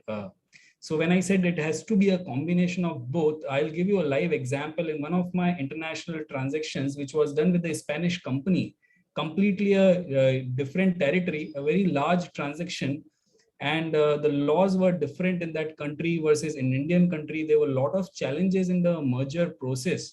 But what it was important is through an instinct that the management and the promoter, the Spanish promoters, were very, very keen to join hands with the Indian company. And likewise, so everything what they could do to find a way out to complete the deal, they did it right from following the behavioral pattern, because the merger between the two states and the experience of people and knowledge need to be gel with each other. So they have really worked hard, because the instinct worked and the intuition was there from both sides. The liking nature of merging these two companies has worked very well, and many challenges during this merger process has come in, right from various laws to challenges to product, challenges to synergies. but and it was anticipated to be done in a very short span of time. But one was successfully done because instinct and rule both really worked well. Instinct was the prime reason for the merger, and it followed by a key three principle of people, profit, and planet as a concept. Each will have its own philosophy to backed by the data and analysis, but all were done with the instinct too, and the management was keen at both sides. So one was sailed through and successful merger was done, which is more than a 20,000 crore merger, which was one of the very successful merger in the Indian history. Yeah, that was I think a satisfactory answer, short and sweet. I think we are just short of time, or we are in time, right? Rather, there is a question that is there in the question answer box. There is one that is there in the chat box, which is there from our HR head, I think from Noida campus, but I think I'm not going to take that up because it's from Colonel R.K. Dargan. No, Dr. Shirodkar, just 1 minute. Yeah, sorry. Colonel R.K. Dargan is the advisor to the founder president. Oh, sorry. Yeah. Just 1 minute. He's advisor to the founder president on all matters pertaining to communications, ESCO. Yeah. And he is a very senior officer. His question, I think you should take up, or I'll read it. So that is for the second, that was in the second panel. So that is why I am going to take up in this panel. No, the second panel is, okay.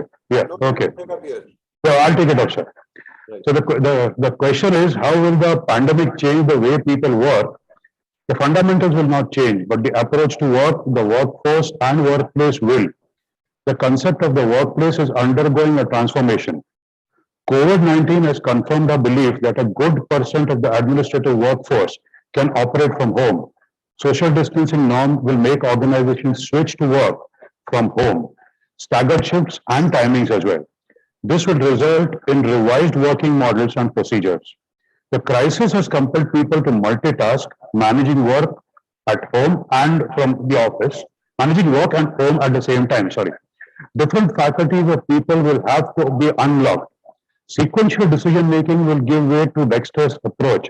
The mental rigidity will have to go. What's that one additional capability that HR will look for in a candidate from now on? Will the pandemic redefine the traditional role of HR? Who can take this up? I think this should be taken up by, I don't know, I can't say, I think Mr. Can Mr. Ravi Saxena take it up?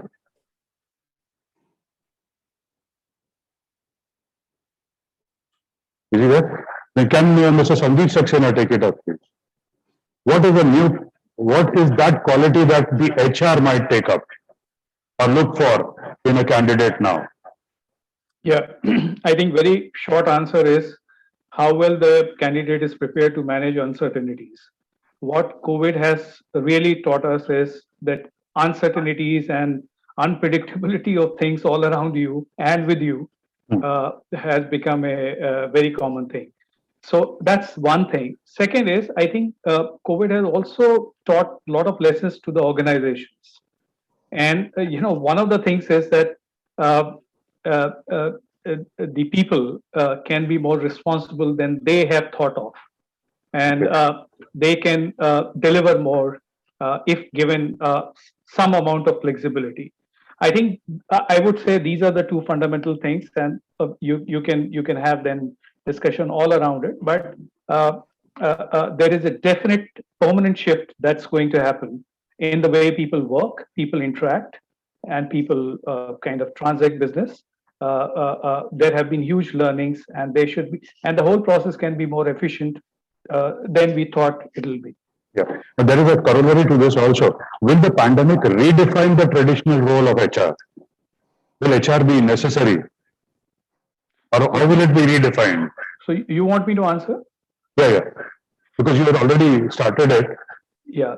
Okay. So I think HR is part of the ecosystem. I don't generally believe that the role of the HR in terms of their ability to connect with the people, get best out of them, help the businesses, will undergo a change. These are very basics. The methods may change in terms of interacting with the employees or in terms of doing certain things. The methods may change, but I don't see a shift in the role of the HR. Yeah, thank you. I'm sorry, Doctor. I'm sorry, Colonel Durgan. I was actually planning to pass this question on to the second session because that is where we were going to take up the new normal. So I thought that would have been better addressed there. I think I would still address it there as well, and I hand it over to the second session also. Okay, so I think we are almost done, but there are a couple of questions in the question answer box also. Just 1 minute, Professor. Yeah, sorry. I think Yeah. Ms. Diana Fernandez wants to say something on this. So, Ms. Diana, please. Thank you so much, sir. For work from home, I just wanted to add that work from home comes with its own challenges. It's not been easy for people. It's not been easy for people across, levels and cadres. It's absolute chaos. I don't see it being a permanent, prudent, solution that organizations are going to take. It is what it is for now. But I think eventually organizations will want their workforce to come back to work, especially in a country like India, wherein, or say urban India, where homes are smaller. It's not a very, plus with work from home, there are no fixed working hours. You're working round the clock. There is no, it's not as easy as it seems to be. So I don't look at it as a permanent solution. I look at it as a need of the hour now, but given a chance and given a choice of coming back to work, I think most organizations and HRs will have their workforce back. I'm sure there'll be certain ways and norms of partially calling people and stuff that they would adhere to from a social distancing standpoint. But I think we want to come back to work, and that's going to be the permanent. It's going to go back to where it was, in my opinion. Thank you. Thank you, Diana, for making us aware that work from home is not the permanent solution. Okay, there's a question in the question box which I'm going to ask you because it has not been answered by any of the panelists. And I think it should have gone to Mr. Ravi Saxena. It's about how do you define the algorithm to manage a crisis? Can you tell us what did you do in a crisis? But since once again Ravi Saxena is not there, and since Mr. Sandeep Saxena has already worked in shop floors, I'll go back to you, Mr. Sandeep. What do you do in a crisis? Especially, a shop floor, there are many cases where you can have a crisis. So what do you do in case of a crisis? Sir, if you allow, I'm Ravi Saxena. Oh, sorry. Oh, yeah. Sorry. Yeah, I could see. I think the name's got. No, I just want to share one thing and then Sandeep may take over. वैसे भी हम मेले में बिछड़ गए थे, आज मिल गए हैं. So, no, I just want to share in context of COVID, which Diana mentioned, and also in context of the fact that you mentioned, sir, in the beginning, that CEO has to take it firsthand. He must lead by example. And General Saab also said something similar. Now, so let's talk about the COVID crisis. It hit us like nothing before. It was a global crisis, and all the businesses, especially which are retail driven, were hurt. And how do you respond? You have to lead. You don't know what is going to happen tomorrow. You don't know about cash flows. You don't know about working capital. Sales have certainly stopped. People need salaries. People have medical crisis, so they need support. So the first thing I did, for example, and I bought my management team, top management team into it, is we said till the time sales begin, we will not take salary. Now this is an important component of a cash flow. And we decided that. And so I think it again comes from the gut. There are no rules, right? Nobody ever wrote a rule book for managing COVID crisis. It didn't exist. But when it happened, instinctively we said, let's lead from the front. We will not take salary. All of us are privileged. We have decent salaries. We have safe houses. We can survive for a few months without taking a salary. Okay. So we just didn't do it. And I can tell you, and we promised that people who are paid under a certain level will continue to get full salary. And we requested the mid management, which accounts for, let's say, 50% of the salary, to just suggest how much cut would they be willing to take temporarily, given that top management has foregone major component of the salary and CEO is not taking 100% of his salary. Now that inspired them, and on an average, people said, okay, we will live with 50%. But to the lower paid, we said we will pay full. That, I can tell you, created so much positivity, so much motivation, that despite 4 months of zero business last year, we grew by 10% last year as compared to FY20. And I think it was simply because we showed that we are willing to suffer more than anybody else as leaders. Very nice. Yeah, I think that is leading from the front, so to say. Great. Yeah, thank you so much, Sir Ravi. Sorry, I couldn't see your name. I asked the last question and you weren't there. So I took it up with Sandeep. I mean, I would like to go back again to Sandeep. How do you manage crisis on the shop floor? Okay, so shop floor was long time back, but there have been crises that I still remember. Suddenly the plant shutting down, and I was into food manufacturing, and just to explain, I hope I take 2 minutes to explain the bread manufacturing process, which is that there is a dough and that is kept in an environment with the yeast for fermentation to happen, and then suddenly there is a breakdown in the oven. So what do you do? So I think there are few situations that one must learn, which are common, and these are very unlike COVID situation that Ravi just explained. These are something that you can learn from the past experience and take 1, 2, 3 steps. Now, if the crisis is something which is new, which has never hit, use your judgment and instinct. Remember that you are in charge and you have to take the final call. And do a quick assessment with your team, what can go wrong and what are the options. And I think you will have an answer which is best suited. There are no ideal answers in crisis. In terms of COVID situation, I think some of the things that we have done is really reached out to the people far and distant, and have doubled or tripled the amount of communication going from the top management, hand holding them, talking about their family, their well-being, being there with them all the time. There have been instances where their families suffered, reaching out to them, ensuring that they get medical help. I think these are the things which go a long way in really building the confidence and the morale of the organization.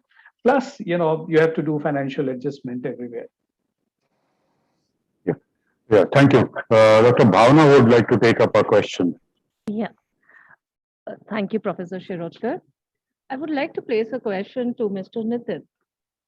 Nitinji, can you think, there's a question by Manav Singh. He want to ask you, can this decade become India's decade? What do you think can help up in that? Entrepreneurs or politicians? So, Manav, excellent question, because after COVID, India has seen a very significant change and nobody was prepared, including India, to deal with this situation. However, the COVID has made learn individually a lot of things, experience a lot of things, and overcome a lot of challenges. And India has already started seeing the significant growth economically and also with the political balance. So definitely this decade is India's decade, and India as at major global platforms has been performing and showcasing the strength, the unity, and also the economical political balance, the way the financial decisions have been taken in the recent past in the COVID situations, the way the overall economy decisions have been taken to boost the MSME entire group, which is a large chunk contribute to the economic at large. The various relaxations being given to MSME is completely showcasing the stability of the business and moving them forward. Excellent showcase done by the government support and the legislature to come up with a lot of rules and regulations in the past. Thank you so much, Nitinji, for putting up your comment on it. This one, it's not like a question, but then, sir, Lieutenant General Anil Kapoor has written out in the chat box. Sir wanted it to be known to all the panelists that shop floor supervisors should be built up as a junior leaders to manage crisis on the floor, and in case it is beyond them, senior management must step in. So I would like to take up some feedback or panelist comment on it. This is a question placed in by Lieutenant General Anil Kapoor. So Sandeepji, would you like to give up your remark on this? To the comment of General Anil Kapoor, completely agree. I think people on the shop floor can handle the situation much better than the senior managers sitting in their cabins. They would take 1 day or 2 days to understand the problem. By that time, the problem will get worse. So I think shop floor managers and shop floor team should be the one who should be taking the call on immediate thing. If it is a long-term thing or involving some complex procedures or something, then yes, senior management will intervene. Fantastic. Right, rightly said, sir. Thank you so much for your feedback. So now we'll move on to the rapporteurs dialogue. As the time, we are exactly on time, so I'll invite Professor Shirotkar for the rapporteurs dialogue. Sir, please. Yeah. Thank you, Bhavana. But then I'm going to ask one last question as my prerogative as a rapporteur, and this goes to Diana. And this is something which I think you must have been asked quite a number of times. Women per se are very hardworking and the most instinctive. There are two parts in this. Yet, why is there such a gender bias, so to say? Why are there so many less women CEOs than men CEOs or male CEOs? That was one part.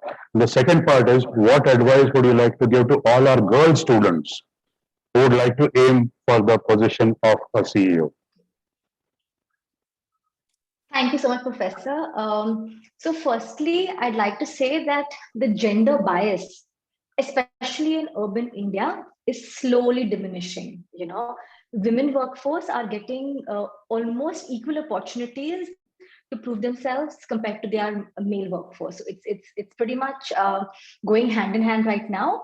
What happens with women along the way is, you know, as women get married and start families, somewhere there they sort of, you know, by virtue of not being able to physically be present, you know, at their workplaces, they end up going, you know, a few steps behind, while at the same time male workforce keep marching ahead. So that's where a slight disparity, you know, I feel takes place. However, over the last 18 months, rather the last 2 years, we've seen women workforce who've been pregnant, who've delivered, all who've been working from home have managed to sort of scale ahead and do exactly the same work as their male workforce. In fact, recently on LinkedIn, I saw this post by this lady, I think from Adobe. She was she just delivered, and despite being like 9 months pregnant, she got her promotion, you know, and she put up a nice post saying that, you know, kudos to my employer who gave me a promotion despite knowing that I am not going to be as available. So I just feel that that one divide is slowly, steadily diminishing. Yes, it is difficult for women workforce. Yes, it is a lot more challenging, but I just feel, you know, there is no substitute to hard work, whether male or female. You know, if you go out there with absolute passion and put in your best, irrespective of your gender, you would scale ahead. So I just feel, and my one message to women is, you know, go for it. I just there's always, I feel, an advantage when you're a woman. You know, you probably can convince better, can have that little bit more you know, softer this when it comes to dealing with employees and all of that. But I see that gender divide absolutely you know, in urban India rather diminishing, and women are getting equal opportunities. Yeah, thank you, Dan. I totally agree with you. Especially, I mean, these last 2 years have underscored the fact, I said, that women are more resilient and they have really shown what they are worth. I mean, they have done a lot much better than what we have seen them before, prior to the COVID crisis. Yeah. Now I would just like to summarize. Yeah. Now I would just like to summarize what we went through. So whatever I have taken down, I think I'm just going to put up 4 or 5 points, sort of a synopsis of what we've done. The first point that was made by Mr. Ravi Saxena, I might not be naming the other panelists here. Each and every individual is a CEO of his or her own life.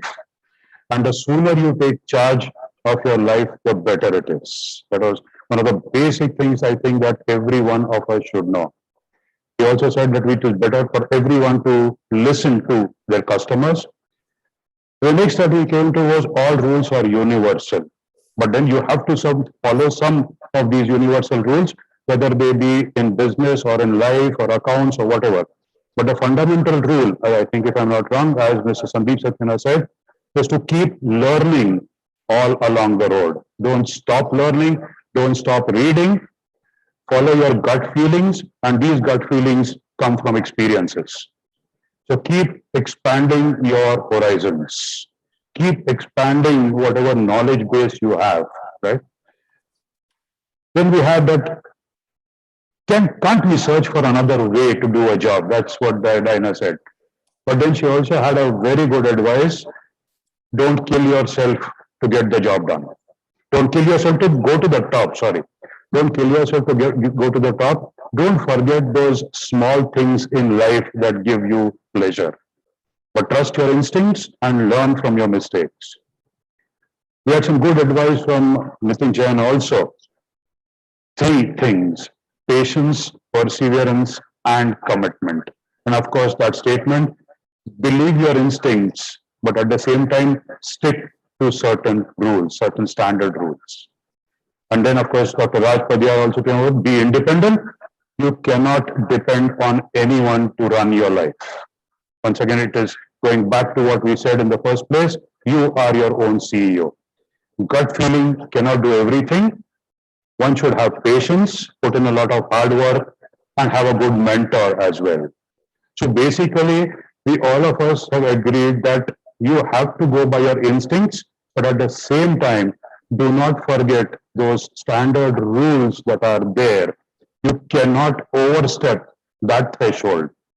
But yes, if you do not go by your gut feeling, if you do not rewrite the rules, because rules are meant for a certain period of time, and if those rules are not rewritten according to the changing times, there will be no progress. With that, I think I hand over back to Dr. Bhavna for your concluding remarks. So before Dr. Bhavna speaks, I would like to mention that our revered Chancellor and President, Dr. Aseem Chauhanji, is unable to make it today for this session because there's another governing body meeting which is organized for another university.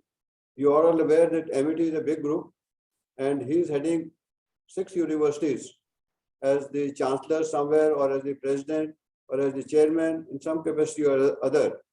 And the governing body is the highest body of any university. And unfortunately, there was a meeting which was scheduled which could not have been cancelled. So on his behalf, I take this opportunity to thank all of you. It's a great discussion that we have had, and I'm sure the students would have done a great deal from all your experiences and the way you put forward certain points, because hearing from a horse's mouth is different than somebody else telling it. These things all would have been taught to them by the faculty members, by the teachers, but that is different. The impact that it has coming from you who are there in that position is much different. So I would like to express my sincere thanks and gratitude to all of you and wish you all the very best. And thanks for all this. Yeah, Dr. Bhavna, you can now conclude and we can then log off. Thank you, General Sharma. Thank you for your kind words. It's always been exciting and good to hear you, sir, for your guidance. So I just want to conclude before I hand it over to the team, host team. I just want to add on a few of the points what is are already been reiterated by Professor Shirotkar. So excellent CEO's approach, the role of 6 elements are there with certain mindset. We have to adhere to these 6 elements, and what these 6 elements are, which I had just written down from the discussion. Focus on beating the odds. So in this, we have to be visionary, we have to be strategist, we have to look forward for how could we do the resource allocation. So we have to definitely focus on beating the odds all the time, managing performance and health, helping directors and other subordinates doing up their businesses, letting the business grow, engaging well with the board management, and center of the long term, of course, we have to keep up that social purpose in mind, look at the bigger picture all the time, do interact with your team, and moment of the truth is build resilience ahead of a crisis. So with this, I would like to conclude, and over to you, Mr. Gowda and Ms. Mandeep, to take up the panel session. Thank you so much, Dr. Bhavna. Rules or instinct, self-belief and hard work will always earn you success. I think you all will agree to me on this after such a wonderful discussion. I believe this is what we have learned from today's panel discussion, and I must say that what a contemplative experience to hear it from the leaders itself.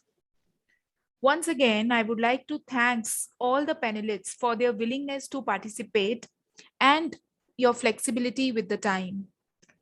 And would also like to thank Dr. Bhavna Sharma and Professor Abhijit Shirodkar for facilitating the panel discussion so smoothly. Thank you so much. Now I would like to invite Mr. Sanjay Gowda to offer the vote of thanks. Thank you, Mandeep, and everyone present here. Once a man whispered, expressing it is like wrapping a gift and not giving it.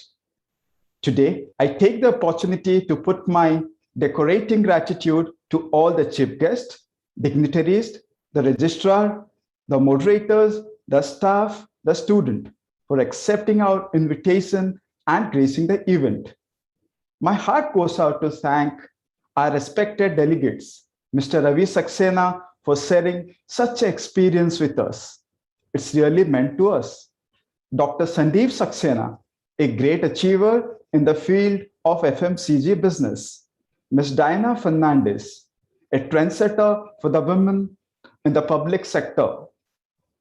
Mr. Nitin Jain, for excelling his way in the domain of law. Dr. Raj Vadyar, a purposeful entrepreneur knowing how to build something from the scratch.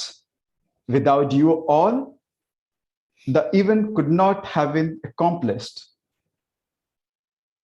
Now, I would like to thank our Vice Chancellor, Lieutenant General V.K. Sharma, AVSM, for ideating the idea of Leaders Roundtable Conclave. We thank you, sir. At this very moment, I would also like to thank all the support staff, technical team, the creative team for creating actions and running the program successfully. I would like to thank the CRC team Mumbai for curating such a great panel. Last but not the least, I thank all the students and faculty for your active participations. Hope to see you again in the second panel. With this, we sign off. Wish you all a great time ahead. Thank you very much. Good afternoon, sir. Please, huh? Yeah, carry on. Good afternoon, everyone. Once again, I welcome you back to the Leadership Roundtable Conclave 2021, organized by Amity University. The first session witnessed some of the incredible inputs on rules versus instinctive. My adrenaline is even more pumped up by a degree by seeing the greatest of the industry leaders.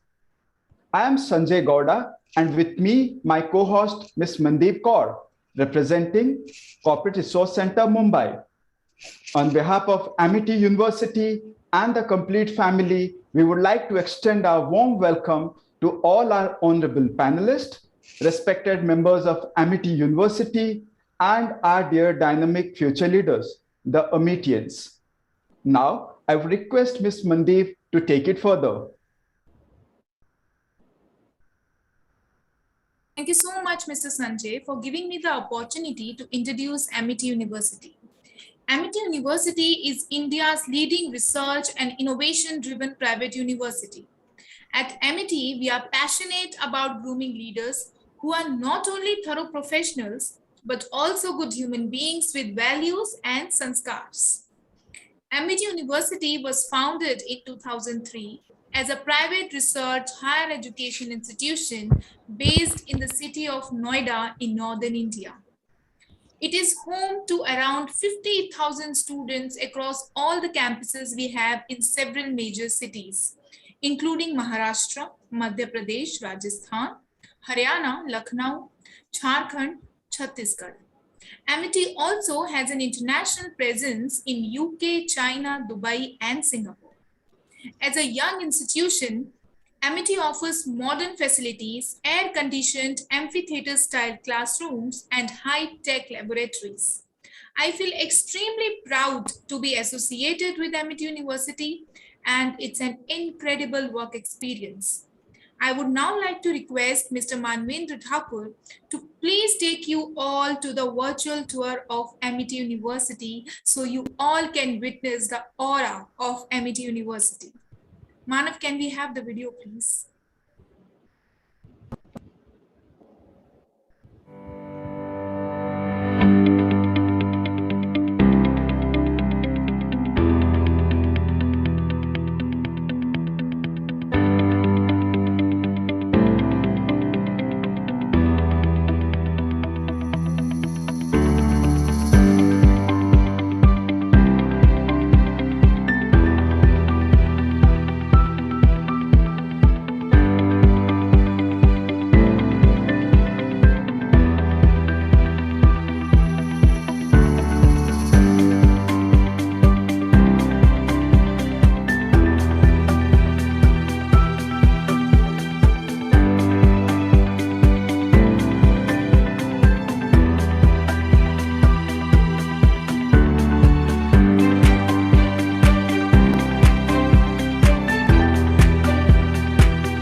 VK sir.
Thank you, Ms. Mandeep and Mr. Manvendra, for your interesting city and showcasing a significant visual on Amity University, Maharashtra. Now, I will request my colleague, Mr. Vipin and Ms. Vidya to introduce our guest speaker for the day. Thank you, Mr. Sanjay and Ms. Mandeep. It is our pleasure to introduce the honorable and distinguished guest for today's panel discussion. With immense gratitude, let's start the introduction. I would like to introduce Mr. Arijit Datta, President and Business Head, Whole-Time Director, Board Member of Minda Storage Batteries Private Limited, Mechanical Engineer and alumni of XLRI Jamshedpur in Finance and Marketing. The career span is more than 3 decades, working with brands like Tata, Mahindra, and Uno Minda. Starting as manager, commercial vehicle sales, and rising to the president and business head.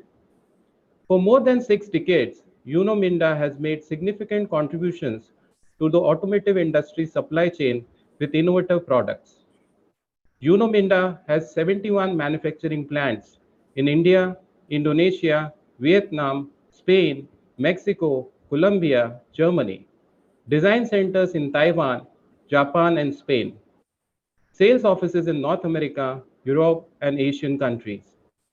We welcome you, sir, on behalf of Amity University Mumbai. Moving ahead, I'm taking the opportunity to introduce Mr. Anant Rungta, MD Famous Studios. He is a third-generation entrepreneur taking the legacy set by his grandfather. He has completed Masters in Entrepreneurship from Eastern University, UK. Mr. Anant has maintained strong focus towards introducing innovative technologies to add new age relevance to the offerings in visual engineering, virtual production, and co-working spaces. A dream is all it takes to go to the distance. The story of Famous Studios, standing tall as a landmark of Mumbai's dream industry, was born from a similar dream. Set up in 1946 in pre-independence India as Asia's first air-conditioned studio, it was a bold foray into the world of Indian cinema and television. Over the years, it evolved into a canvas for hundreds of artists for creating masterpieces with state-of-art equipment and expert technicians. A turnkey content solution provider for anything that a business or film needs. Famous Studios has been honored with Dadasaheb Phalke Award 2001 and the Indian Motion Pictures Association recognition for its outstanding contribution to Indian cinema. They launched India's first sound studio, Galetica, undertook the restoration of famous movie blockbusters Sholay and Mr. India, and one of the first to use motion capture technology for TV commercial. We welcome you, sir, for this wonderful panel discussion. Vipin, I'll take a minute to acknowledge the presence of our president, sir, over here. So Sure. I acknowledge the presence of Dr. Asim K. Chauhan, sir. Sir, good afternoon. Thank you, Dr. Bhavna, and my very warm welcome to all of our distinguished guests. Let's continue with the introductions and we will share our views subsequently. Thank you. Thank you, Dr. Bhavna. Manvir, the next is please. I take immense pleasure introducing Dr. Devdutt Changadkar, CEO of Saraswat Infotech, PhD from Pacific University, Udaipur, CA from IIBF, LLB from Pune University. He is an astute professional having experience of 2 decades in banking and finance sector. Incepted in the year 2005, Saraswat Infotech Limited, a 100% subsidiary of the Saraswat Cooperative Bank Limited, one of the largest cooperative banks in Asia, is a provider of information technology solutions, mainly catering to the banking and financial service industry. Along with the BFSI, Saraswat Infotech Limited even concentrates on other industry domains like healthcare and telecommunication through a comprehensive range of products and customized service offerings. The various products and services offered by Saraswat Infotech Limited are SaaS, BPO, IT security and services, IT consultancy, and professional service products. Welcome, sir, on behalf of Amity University Mumbai.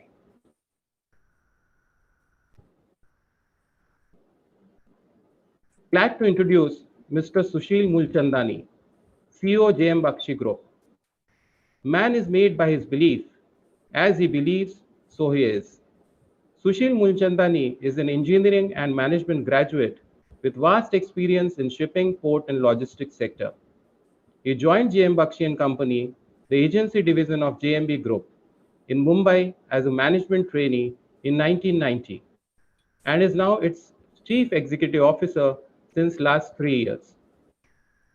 JM Bakshi Group is India's leading integrated logistics services and transportation conglomerate with a unique infrastructure and technological backbone. Established in 1916, JM Bakshi has spread its wings across the country and set a benchmark in the shipping logistic industry.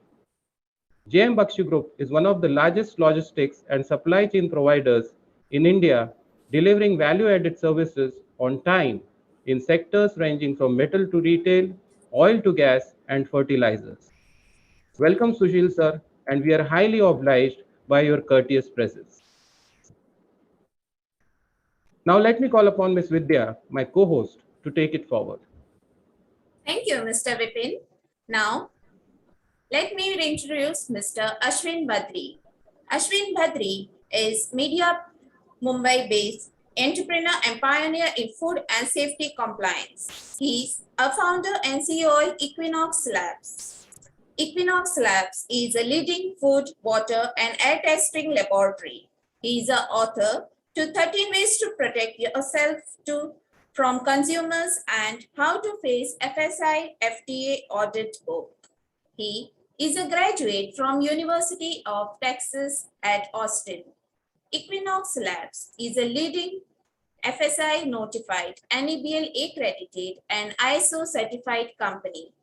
Equinox Labs is India's leading extensive services in food, water, and environment testing, as well as audits and FSI compliance. Equinox has more than 700 auditors across 150 cities, pan-India, with 1,200 collection points, and the organization has catered to more than 16,000 clients, positively impacting more than 300 million people, growing each day.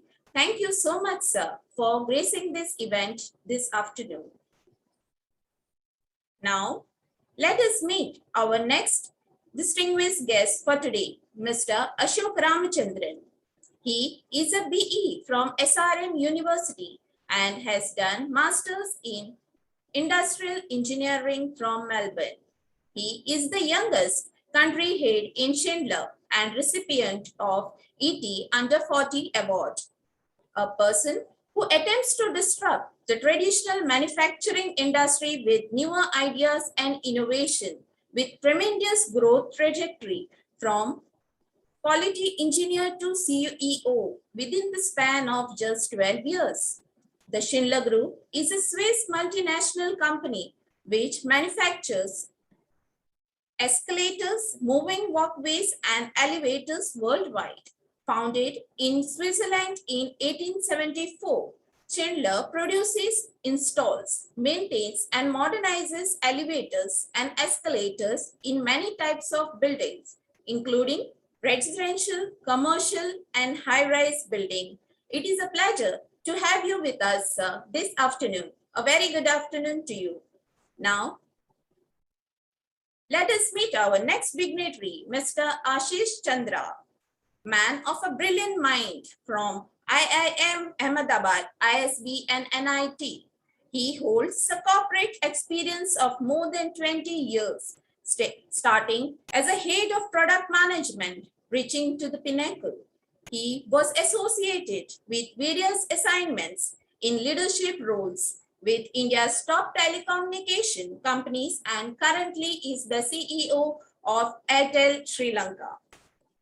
Mostly associated with telecom industry like Airtel, MTS, Reliance Communication, and Vodafone, to name a few. Bharti Airtel Lanka Limited is a subsidiary of Bharti Airtel Limited, the second largest mobile operator in the world. Bharti Airtel has been featured in Forbes Asia Fab 50 list. We very warm welcome to you, sir. Now I would like to take it to Mr. Vipin and Mandeep. Thank you so much, Mr. Vipin and Ms. Vidya, for introducing us to such acquainted personalities. Thank you, Mandeep. Moving on, let us now welcome the man who doesn't need any introduction and known among all of us for his wisdom and knowledge. It is our privilege that we have amongst us today our Honorable Vice Chancellor, Sir, Mandeep, just 1 Lieutenant minute. General. I'll take this privilege first of introducing our Reverend Chancellor and President of Amity University Mumbai, Sure. who spared his valuable time and is with us. I think he needs to be introduced first to all the personalities, the CEOs who are sitting here. So briefly, I would introduce Dr. Esteemed. Chauhan is a known person in the world of education. He is the additional president of RBEF Amity Education Group, and he is heading 10 world-class universities in India and 12 international campuses, and he's been honored with the privilege of being the part of Champions of Change program by Honorable Prime Minister of India, Mr. Narendra Modi ji. He's been awarded as the India's most promising business leader award of 2019. He's been awarded the Game Changers of India 2018 award. He's been also recognized as the one of the most 50 India's most influential young Indians by GQ magazine, awarded the top 50 leaders under 50 in India by Asia One, and he's also a financial wizard. He's managed the finances of a number of great institutions, and he's done his engineering from the Western University at University of Pennsylvania, and is in Albanus with the prestigious Jerome Fisher's program in management and technology. He's roamed the entire world and nearly about spent 2 decades in Europe and about 1 decade in USA, and he's a truly global citizen. And we are indeed blessed here, sir, to have you with us. Jan Sharma, so nice to be with you. This introduction was not at all required. I am part and parcel of you and really here to listen to our visionary guests who are here, who are leading incredibly important organizations for the country, to hear from them. But it is always a pleasure to be with my students of Amity University Mumbai, one of the universities that we are so tremendously proud of and that has so much potential. And since the inception of Amity so many years ago, it was by bringing the greatest thinkers and thought leaders from the corporate world to our students that we have created generations of young leaders in their own right. So it is a wonderful program to be that you're conducting, and I'm absolutely delighted to be here, Janan Sharma. Thank you. Thank you very much, sir. With all our due respect, we would like to thank you for your presence, sir, at the CEO Conclave 2021 and for motivating us by your presence. We really appreciate you taking out time for us from your busy schedule. It's always been our pleasure to have you with us, and we look forward to seeing you again for the upcoming events. Thank you so much, sir, for gracing the event with your presence. Great. Moving Thank ahead. you, Janan Sharma. I think it is time for your address, Janan Sharma. Yes, sir. Please go ahead. Right, sir. Okay.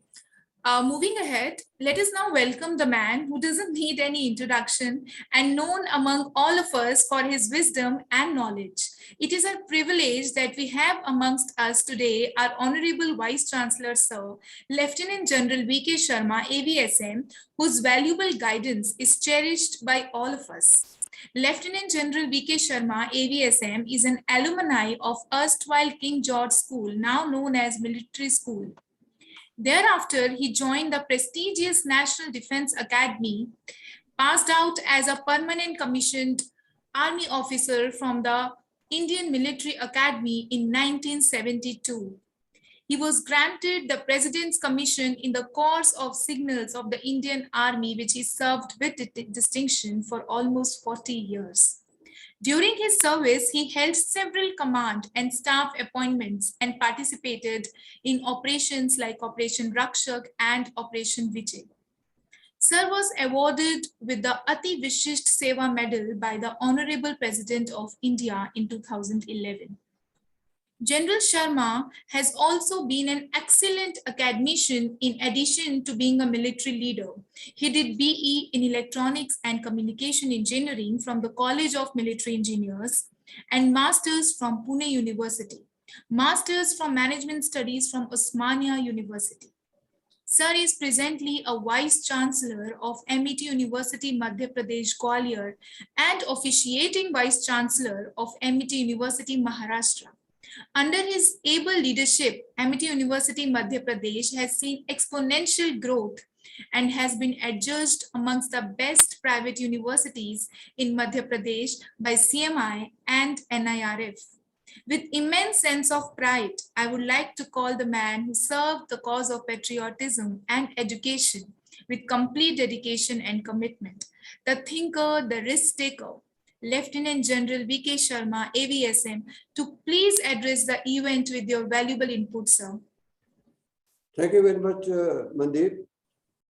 Very Honorable Dr. Aseem Chauhanji, all the luminaries, the Chief Executive Officers and the MDs who have joined this panel by sparing their very valuable time, all the panelists, and all the participants and my dear students. It's a great day that we have. It's a very rare instance that we have about 6 CEOs who have joined this panel to educate our students. And what the students will hear today will be from the horse's mouth. What exactly they feel, how exactly they carry on their businesses, how exactly they promote, what are the types of that problems that are being faced, and the new normal, how they are going about it.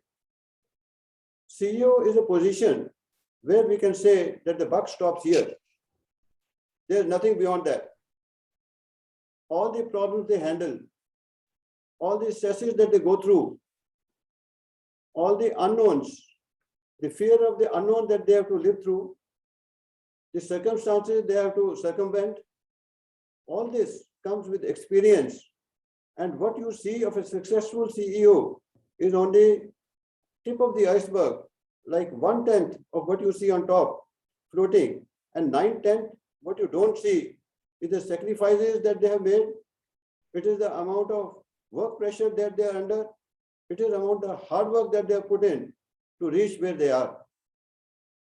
Like in the morning session also, I had mentioned that some of the qualities that the CEOs have to have, and they do have, is time management, resource management, coordination, commitment, competence, self-motivation, and keeping others motivated, ability to put in sustained hard work, ability to withstand pressures, multitasking, and of course, working beyond what is required.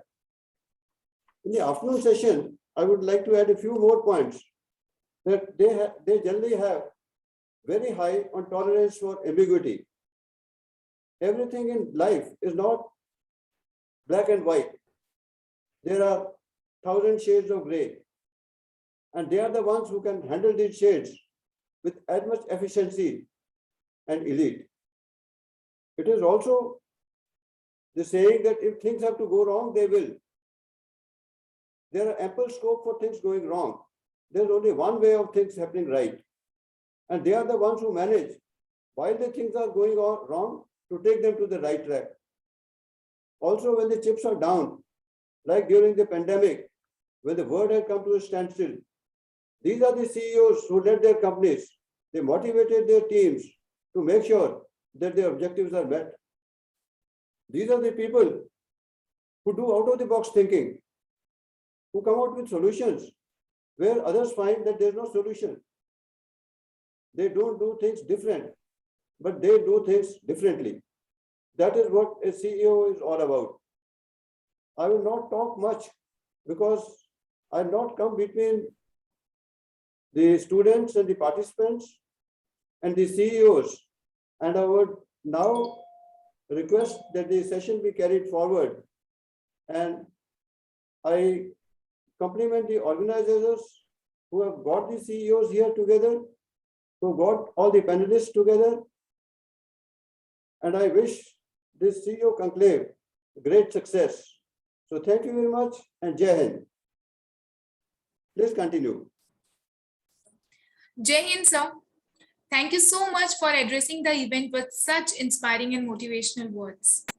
Moving on to the panel discussion, today we have an amazing panel on CEO for the new normal, a personality for the new world to turn challenges into opportunities. They also have to think of an innovative ways to ensure future resiliency. That's what makes the great CEO. On that note, let's begin the panel discussion. I would now like to introduce you all to our moderators for the panel discussion, Dr. Aparna Khanna and Dr. Shrikant Charate. Dr. Aparna Khanna is the Dean Research, Amity University, Maharashtra, and Director, Amity Institute of Biotechnology. Dr. Khanna received her PhD degree from the Jawaharlal Nehru University, New Delhi in 1995. Dr. Khanna has been associated with industries like USB Limited, Reliance Life Sciences, and Avestgun Bengaluru. Dr. Khanna serves as a member on the stem cell regulatory committees of ACTREC, Navi Mumbai, and NCCS Pune. Dr. Khanna is also a board member of the Cancer Patients Aid Association, Mumbai. Thank you so much, Dr. Khanna, for gracing the event with your presence. We really, really appreciate. Dr. Shrikant Charate is a recipient of the Best Teacher Award of Mumbai University 2018. He has been selected for this award amongst teachers of 1,000 plus colleges affiliated to Mumbai University. He is also a recipient of ABP News National Education Award for Best Professor in Civil Engineering in 2017. Dr. Shrikant, a PhD from IIT Mumbai. Sir has more than 32 years of experience as educationist and academic administrator. Dr. Shrikant is on Board of Studies of Mumbai University since 2001, BOS and Research and Recognition Committee member of Pune University. He was a chairman member of various committees of Mumbai University as well as Savitribai Phule Pune University.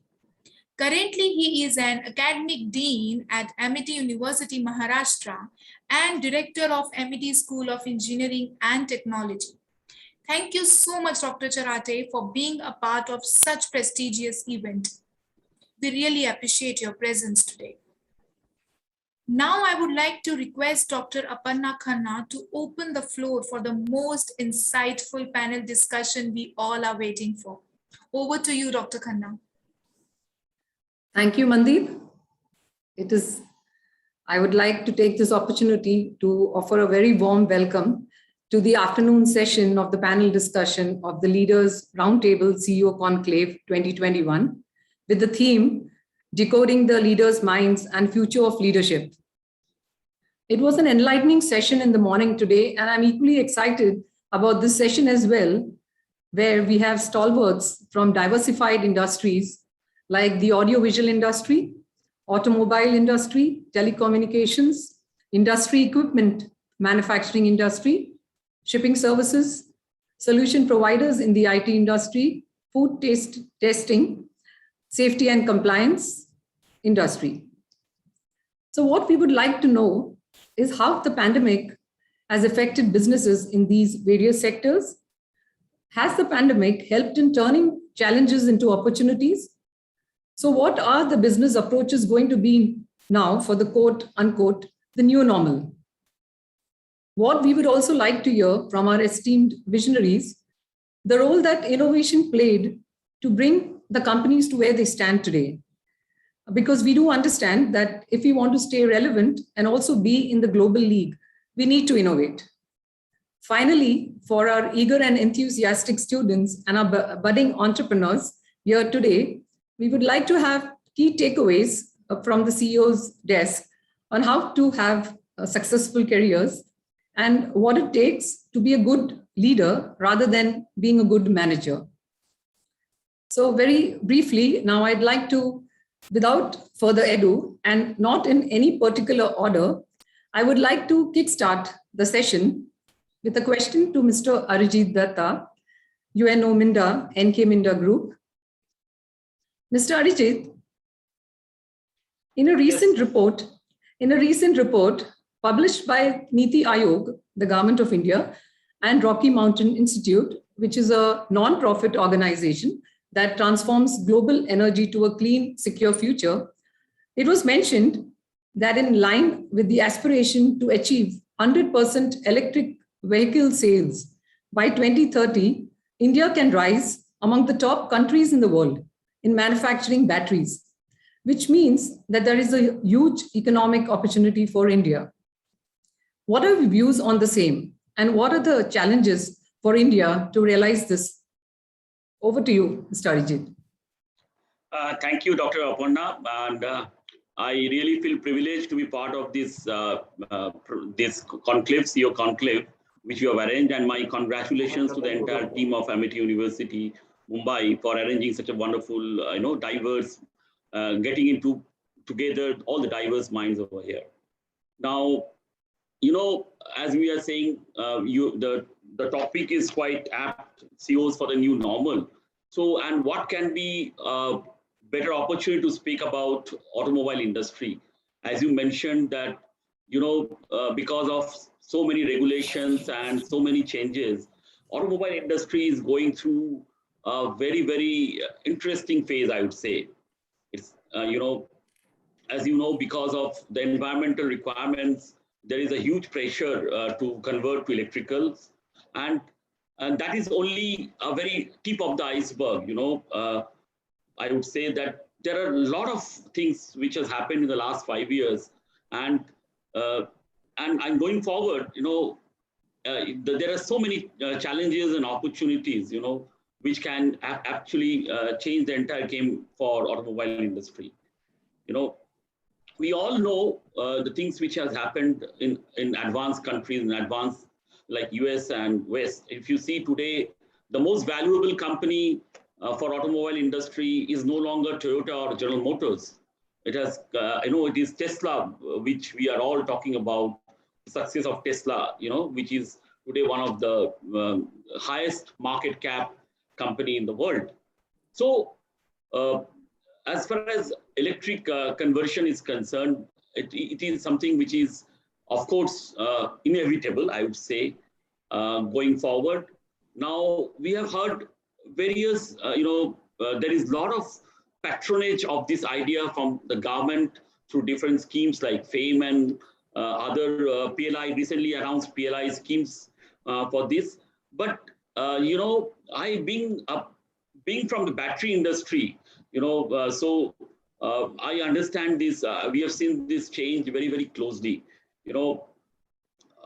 As you know, the current automobile is, automobiles are running through IC engines. And now, while we transform to what we call the lithium-ion battery-powered vehicles, so it is not a small change, or it is not an incremental change. It is basically what we today say as a disruption. So it is a disruptive change which is going to come up, and it is not going to be an easy, it will not be a very easy change to adopt. And of course, 2030, which government has set for us, is very, very aggressive, I would say, aggressive target, and hope, I think the industry is gearing up and to face this challenge. And I think we as a country can create a new episode for the automobile industry from India if we are able to achieve this. So fundamentally, it requires a lot of shift in manufacturing. Today we are the manufacturers of lead acid batteries. From there, moving to lithium ion cells, it requires a lot of capital investments. Today, what we need, there are a lot of things which we need to do beforehand, before we jump into this. There are a lot of chemistries around lithium ion batteries. And the most important challenge, which I think in this case, is that what chemistry the industry will adopt, the Indian industry will adopt, because that is linked to the supply chain.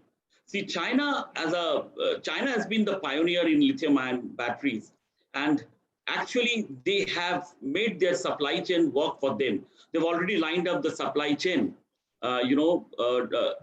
for the kind of the different chemicals which are required for making lithium ion batteries. So we have to choose our chemistry which will suit the right power density and energy density for our batteries. So the first challenge is aligning the supply chain for which different chemicals, so that decision, if that decision is taken correctly, that will lead to the ultimate success of the lithium ion batteries. So that's a huge challenge which we have to face. So once we fix up this, I think that the rest will fall in place. There are a lot of roadblocks, of course, like the charging infrastructure, the manufacturing investments, which is required in very high, and also the different technologies of, different components like the motors and all other things. But all that will fall in place. But the key question is the lining up of the supply chain for the right chemistry of the lithium-ion batteries. So that's the biggest challenge. Thank you so much, Mr. Ajit. Yes. We should be successful in that. Yeah, in fact, thank you. Because for our student audience, there's food for thought.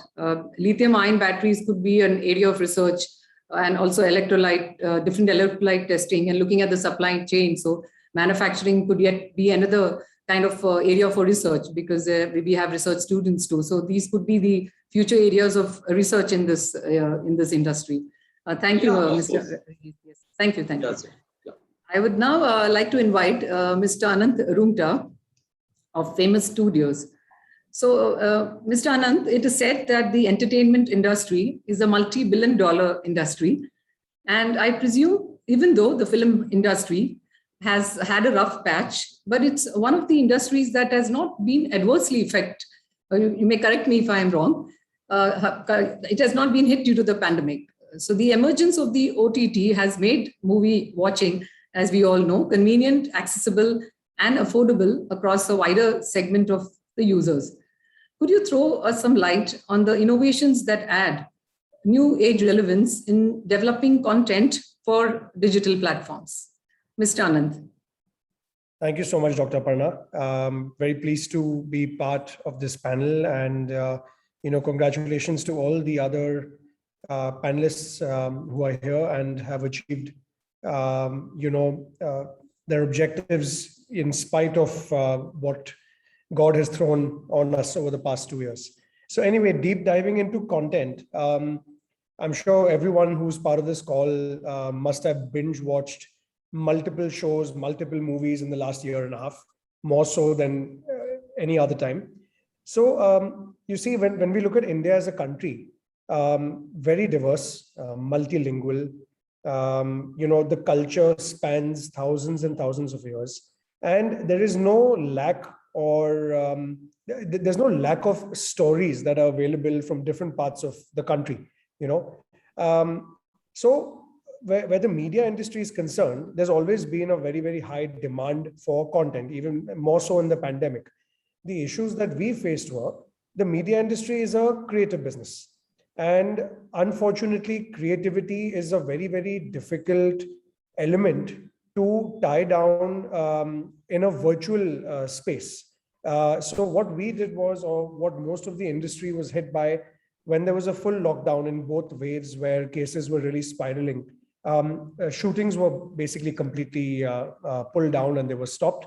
But when things opened up, we figured out a hybrid working model where we tried to ensure that we don't have too many people on set and things would still progress as we move forward.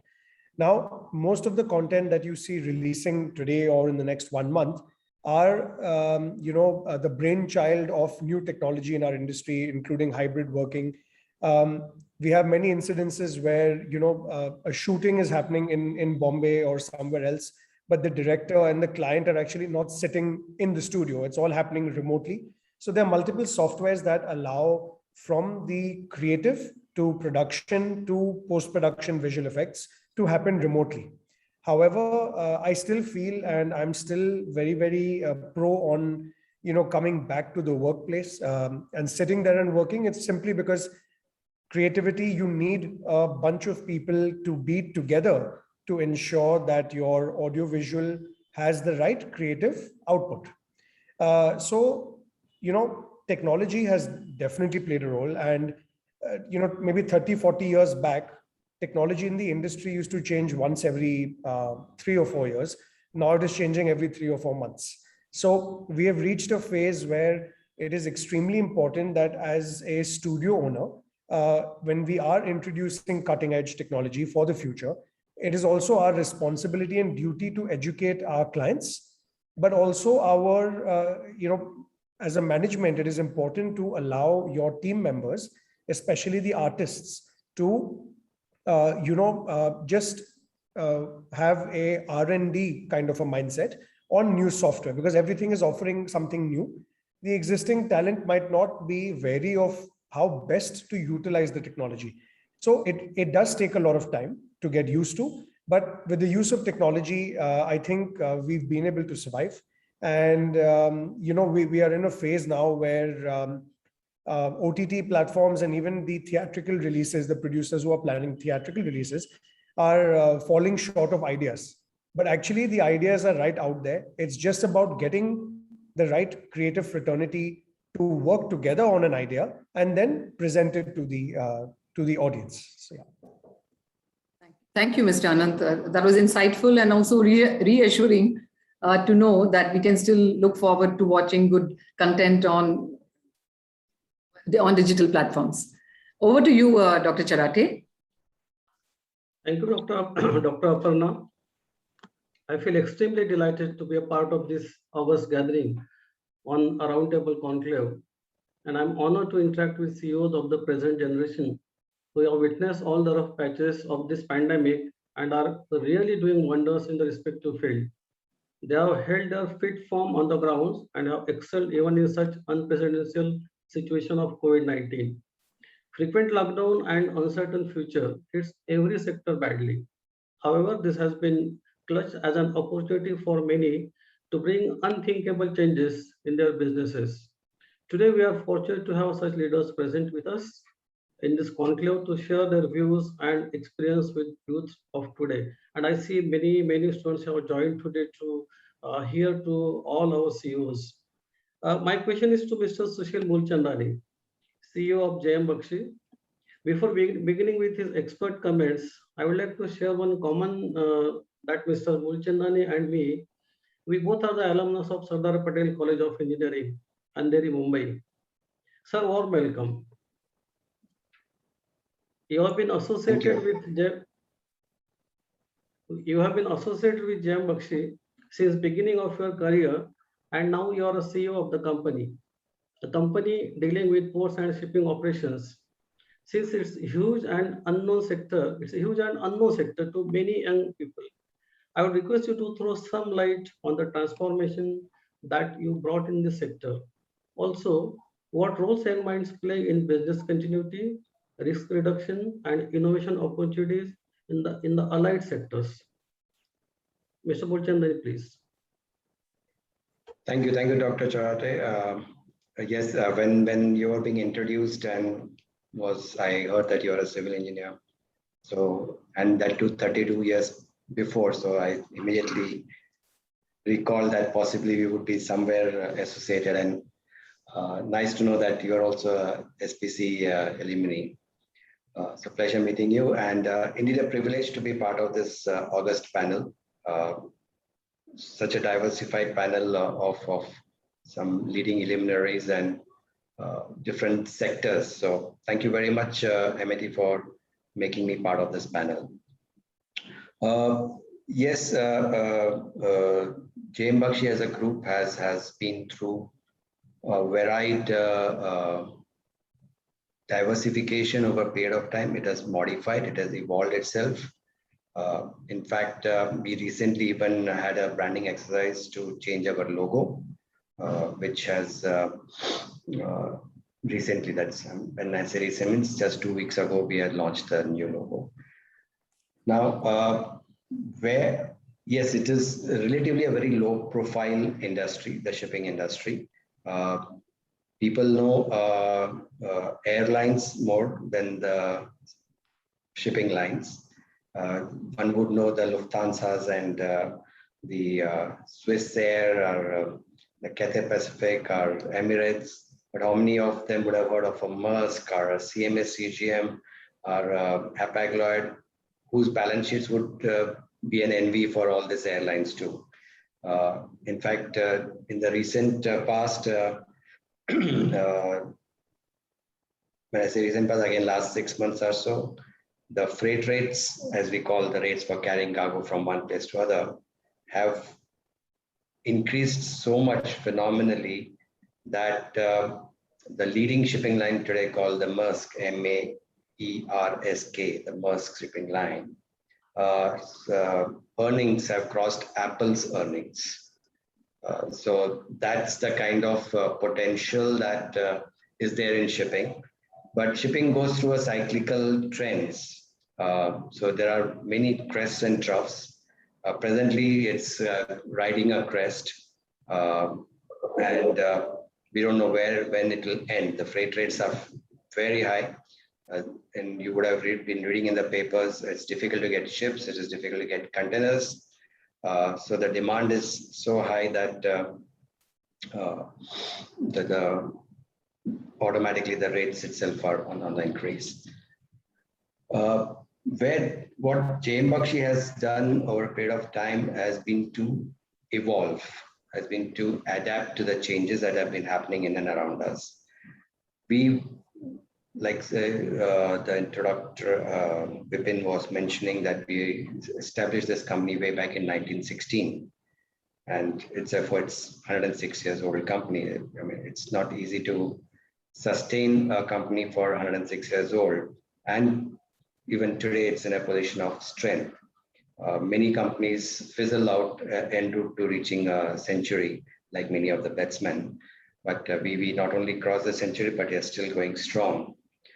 And the main reason was we sustained this through regular evolution to new ideas, adapting to the changes around us, which any leader, any of the CEOs will concur that if you have to be if you have to sustain yourself, then it's better. You have to adapt. You may see in the nature also the way a chameleon adapts, not in a bad way, but he changes the color to adapt to the surroundings. I'm not saying that we are chameleons, but just to give you may not be the same analogy, but just to draw an analogy there. So we started with shipping support services, but then eventually started diversifying into infrastructure. We started diversifying into logistics, which is carrying of cargoes from one end to other end, and different types of it, which is including heavy lifts. Some of you, if you have been driving on any roads, would see some big cylinders are big, huge cargoes, which is not easy to carry on normal roads. So more often than not, you may be seeing them on the side of a road because they normally move only in the middle of a night. Moving those kind of things, we were the first ones to import special XL vehicles for that and do it. Diversifying into infrastructure, and now our latest foray is into the technology. So on the behalf of Government of India, we are managing and operating a platform called PCS, Port Community System, wherein all the shipping stakeholders can transact. So we have stayed with the time. We have managed crisis properly. Our pandemic was one great crisis that everybody here has gone through. For us, unfortunately, there was no lockdown in its true sense, in the sense that the day lockdown was announced, the government also announced the list of essential services, and ports was part of the essential services. So I was little when Mr. Gupta was mentioning about the binge watching. Somehow me and my teams never had binge watching, unfortunately, because we were working from the day one. It's kind of normal to the port operations, Mr. Mulchandani, right? Right. I think you have given good advice to our young generation. And I'm aware about your prior commitment also, because I think you have joined some meeting at 3 o'clock. Right. I have one personal question to you. Please. I know that you are a follower of Bhagavad Gita. Right. If I could ask you your opinion on the apt seeking from the holy book on the current situation, please elaborate us for 1 or 2 minutes on this, your views. I am a follower of Bhagavad Gita, but not to the kind of things that I would be able to preach anything. My famous thing, one is, of course, it's on my profile, what Vipin read out of the man is made by his belief, as he believes, so is he. But more importantly for me is, I don't know Sanskrit shloka, but it says that when you do anything, when you do your duties, don't worry about the fruits. So, and that's very important in your career also. We often go through the whole career, trying to work, trying to see the results, which is the immediate gratification in form of a promotion or an increment. I have seen in my 30 years, and I've stayed in the same organization, mind you, that things come. What has to come to you will come to you. Continue to do your good work. There are people in the management who are keeping an eye on what you're doing. Don't worry about trying to reach out or trying to impress anyone. Your work is what impresses the bosses, if I may put it that way. And they know what you are and how much deep you are. You can do what you want, but if you have a good boss who knows, he can read right through you and understand where you come from. So I would say just continue to do your good work, put in all the efforts sincerely from your heart, and then leave it rest to the providence. Thank you very much. Thank you very much, Mr. Mulchandani. I think this is peace of mind. This has surely brought a piece of thought to many present here. And I think it would be benefited to one and all. And thank you very much for your presence here. Thank you very much. Thank you so much. And is there any questions? And is it okay if I can be excused? Sure, sir. Before Mr. Mulchandani, before you go, yes, I please. just also want to say thank you to you for being here.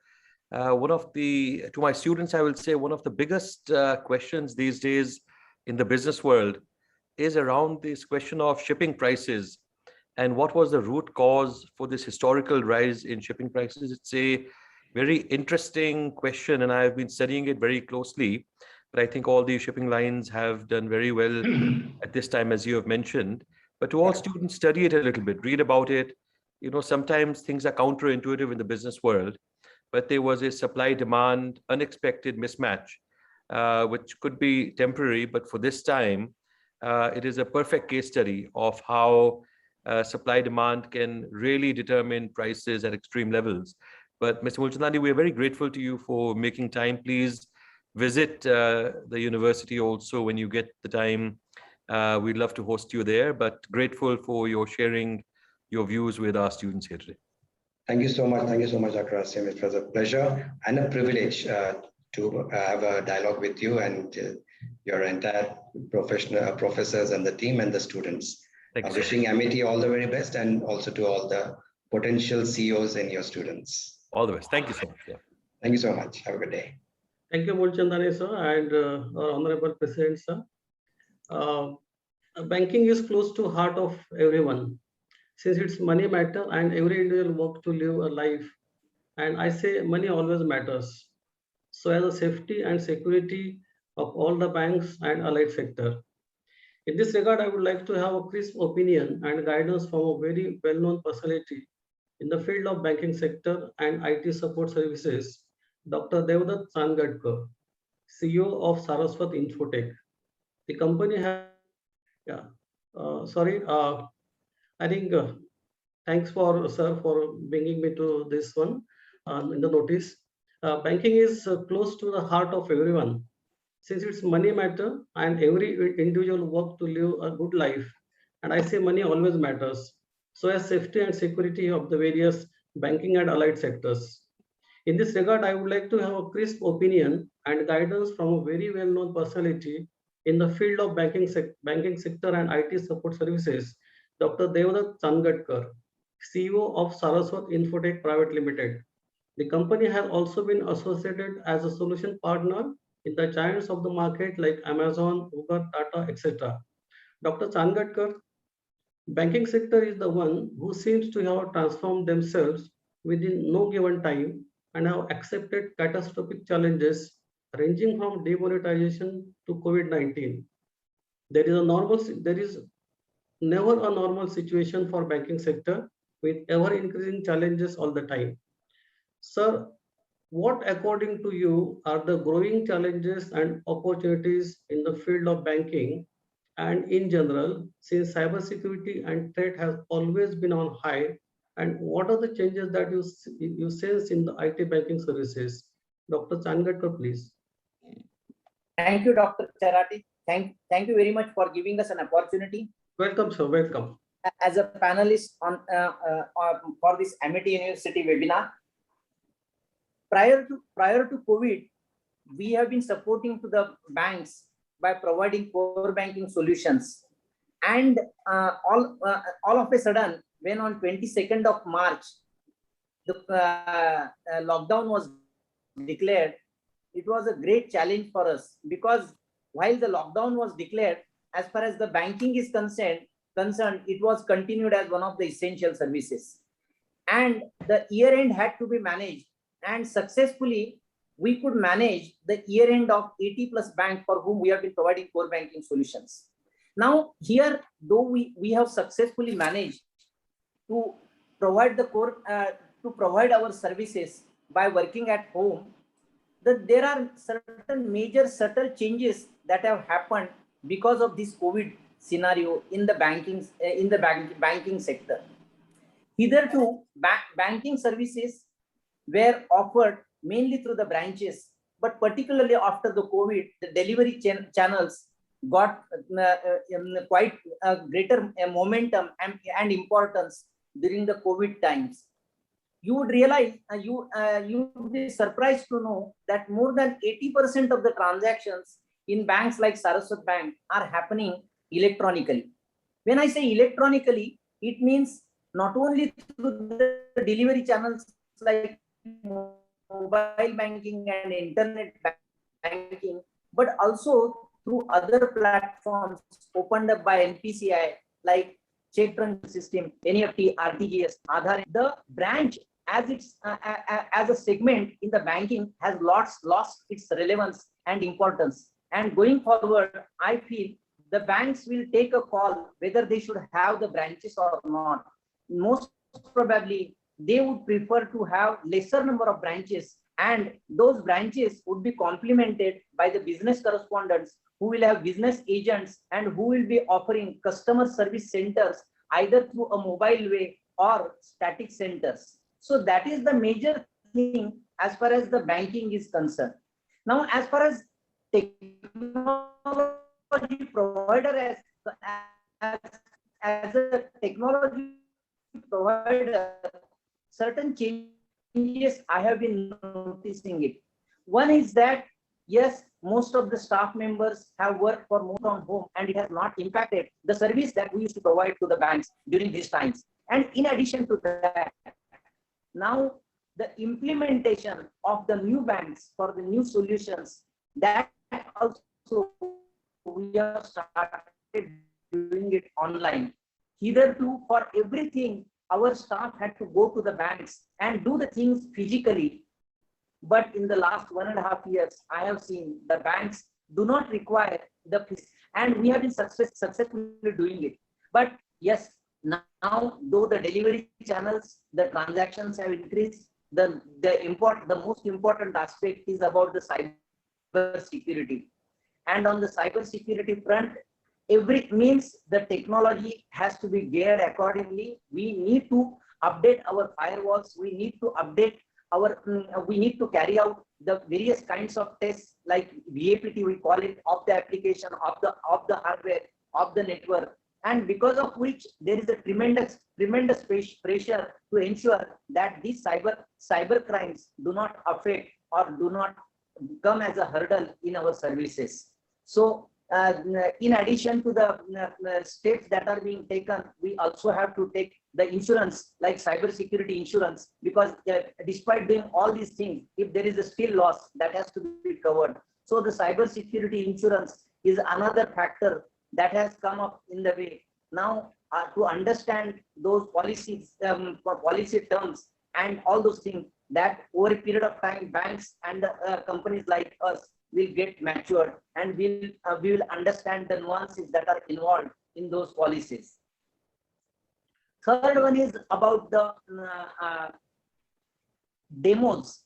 Now hitherto, as far as the product demos are concerned, our marketing team used to go to the banks, give the demos. But now, because of this particular post-pandemic situation, we have realized that online demos are also accepted. We are partners for Finacle, and we are providing core banking solution of Finacle as well to banks. And we have been providing all these demos online, and we have been conducting the webinars, which are well received by the banks. That is what I say.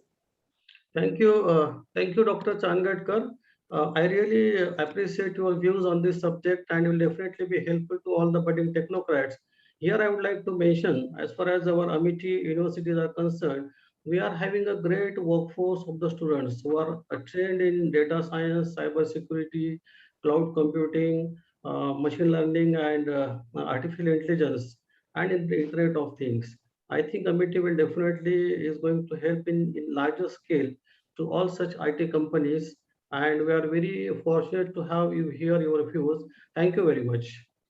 Thank you, sir. Thank you. Over to you, Dr. Aparna.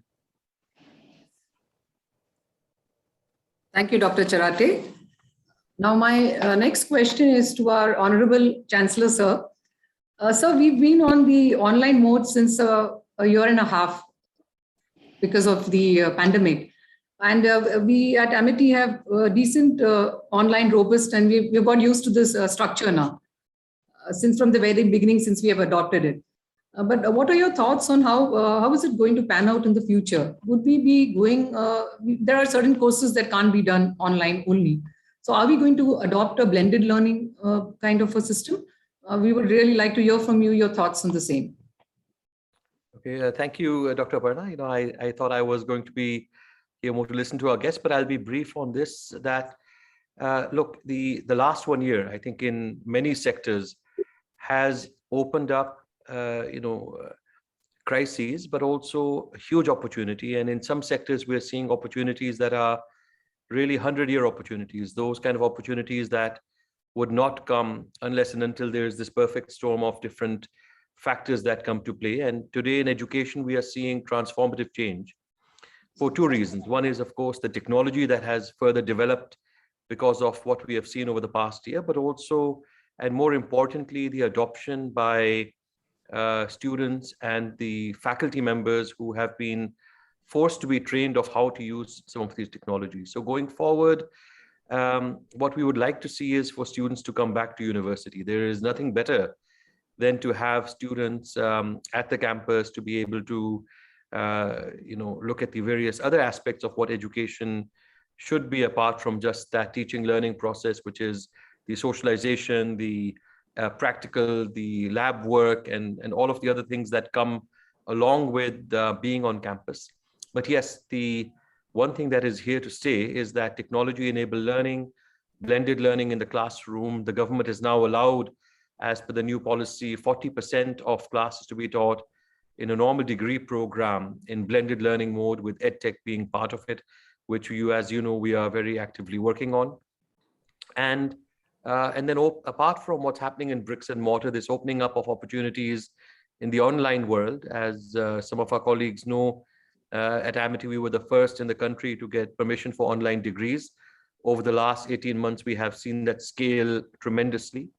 And it provides the opportunity to open up the market for lifelong learning, to incorporate those into the formal education stream that otherwise may have missed out on getting degrees and diplomas and getting further upgraded in their learning. So there is an entire opportunity where the gross enrollment ratio, we're now targeting to take from about 25% to 50% in the country over the next 15 years, which means that we are doubling the number of people in higher education, which will only be possible through technology-enabled learning. And we at Amity are actively working on that and partnering with many people as we speak in making that happen so that we have an impact on the nation as a whole. But it's interesting times, and I think it's interesting times for all sectors where this opportunity, and for CEOs, I think all of us are now thinking that what does the last 1 year mean in terms of behavioral changes of consumers, in terms of work from home, in terms of different models that have emerged, digitalization of different businesses. I think for a leader's role, there's a completely different perspective that now we have to take, while at the same time continuing to be worried about the health and safety of our students or employees or faculty and staff. So it is a turbulent but exciting time. But thank you for asking. Thank you, sir. So my next question is to Mr. Ashwin Badri of Equinox Labs, a pioneer in food safety and compliance. So Mr. Ashwin, we are aware that audits are very important tools for maintaining food safety standards and relevant certifications. What are the regulatory guidelines going to be for innovative and novel products like plant-based meat or nutraceuticals? Are there any such guidelines available in India? And how do you see the future of the food industry in the Indian context? Dr. Aparna, he's saying that we'll come back to Mr. Ashwin. Okay. Why don't you go to another question and we'll... I'll go. Yeah, sure. So my next question is to Mr. Ashok Ramachandran of Schindler India. So Mr. Ashok, you've started your journey at Schindler as a quality engineer in 2006 and has held various positions as regional general manager, managing director at various countries, and then finally in 2019, you've been the CEO and president since then. Our students would love to hear from you the transition from a college student to a CEO, and the paradigm shift that you must have experienced during your journey, and what, according to you, are the cornerstones of success. Mr. Ashok. Thank you so much, Dr. Aparna, for this opportunity to speak. And I want to congratulate Dr. Chauhan and the team for a very progressive university, I would say, right, in many respects. I have been part of a couple of sessions with Amity before, and also some of my senior executives have also conducted some sessions. So, you asked a very relevant question. In fact, the pandemic has also challenged leadership styles for people. But I've always said during the whole time that it's always a pause button, it is not a stop button.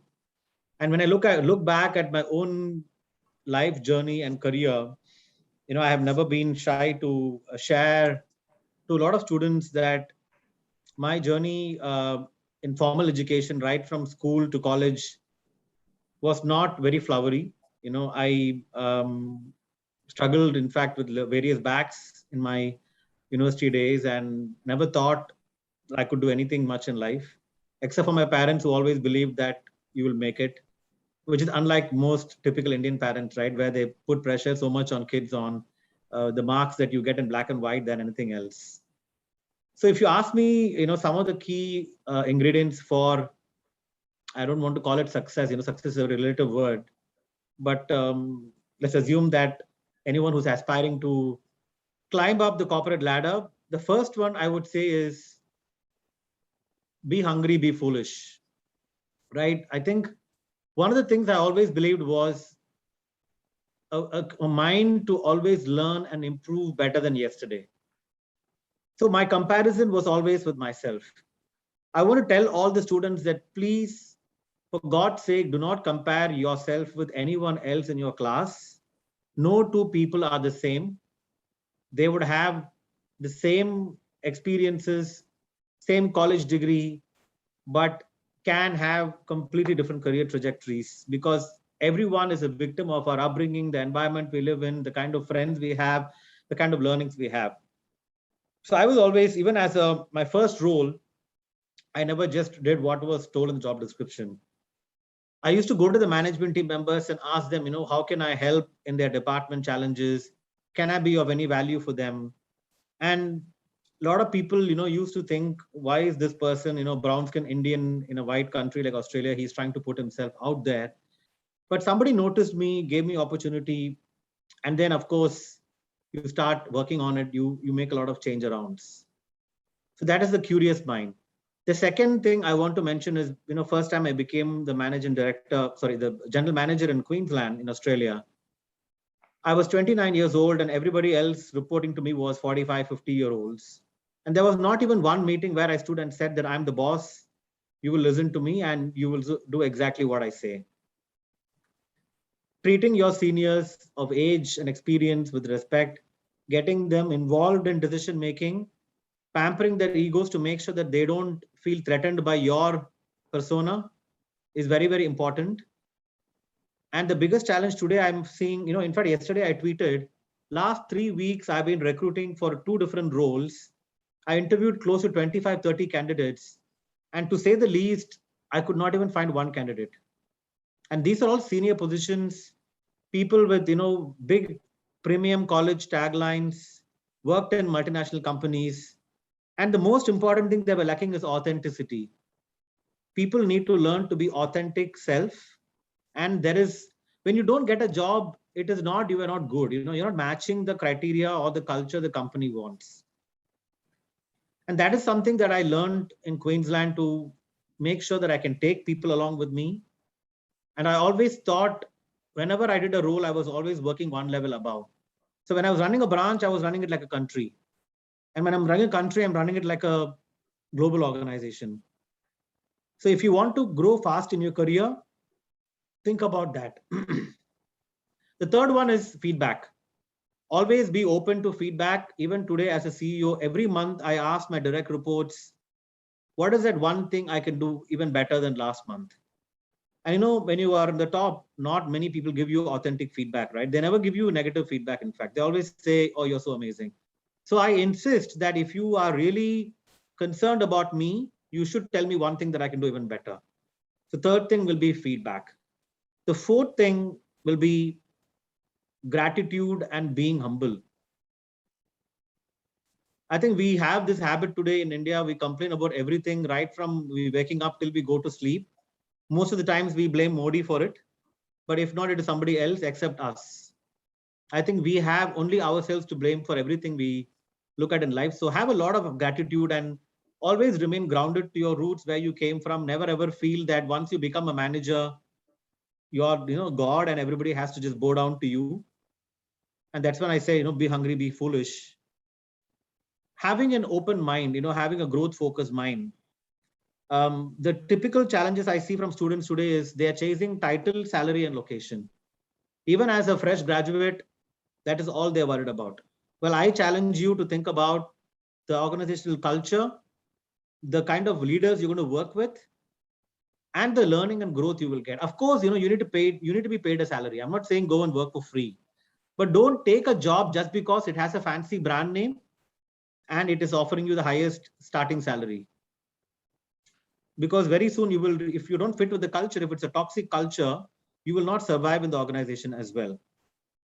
And last but not the least, just be thankful for everything you have today and be blessed to have such a college to study, the parents that you have, the friends you have, the kind of opportunities you get. So just always remain thankful for every day, be positive, and mentally and physically always remain fit forever. Like one thing I discovered was in India, we are taught God as a fearful thing, but being spiritual is not about religion. Being spiritual is about mindfulness practices, so that you can actually have a lot of emotional intelligence, which is a big opportunity for improvement for everyone. Thank you. Thank you, Mr. Ashok. That was definitely very interesting and I'm sure motivational for our students. Thank you. Over to you, Dr. Charate. Thank you, Dr. Aparna. The most demanding and always in limelight sector is telecommunication. We normally called since decade as a mobile kranti. Nowadays, mobiles are no longer a luxury but a necessity. And during this pandemic, we could see all these things. The importance of mobile has reached its maximum epitome. The pandemic has brought all operations to home, work from home, classes from home, people shifting to Instagram and similar form money making. Many more are shifting on mobile. Mr. Chandra, I would like to invite you for this particular question because you have been witnessing these sea changes in telecom sector since 1997. As you have been associated with the best of best companies, starting from Bharti Airtel to Bharti Airtel, and in between Reliance Communication and Vodafone, you are instrumental in bringing changes and must have witnessed many ups and downs during this period. After the new normal, how this sector has grown. Right now, there is no new normal even, I think, but we hope very soon. I would like to ask you how this sector has grown and what are the opportunities and growth prospects associated to this sector for our young entrepreneur. Mr. Chandra, please. Ashish Chandra, please. Thank you, Shrikant. Dr. Shrikant, thank you very much. And thank you very much, Amity, for inviting me. And thank you very much for all my co-panelists for giving fantastic views, which is definitely a learning for me, learning about different sectors. Now, coming to your question, Dr. Shrikant, telecom has been one of the fortunate sectors, which is actually supporting people to continue their journeys during the pandemic time. And hence, the sector hasn't seen a lot of an impact in terms of the revenues or the customer demand. In fact, the pandemic has led to more demands in the telecommunication sector. Now, there are three major changes which has happened in telecommunications since the time the pandemic has hit us. One big change is the place that we operate in has changed for all of us. You and me, till about 2019, 80% of our waking time used to be in our offices, in our locations where we used to work. And 20 to 30% of our waking time used to be at our homes, which has dramatically changed in the last 2 years. Now, nearly about 90% of the time we are spending at home. So the demand, which were earlier being generated in the commercial areas, has now moved into the residential areas.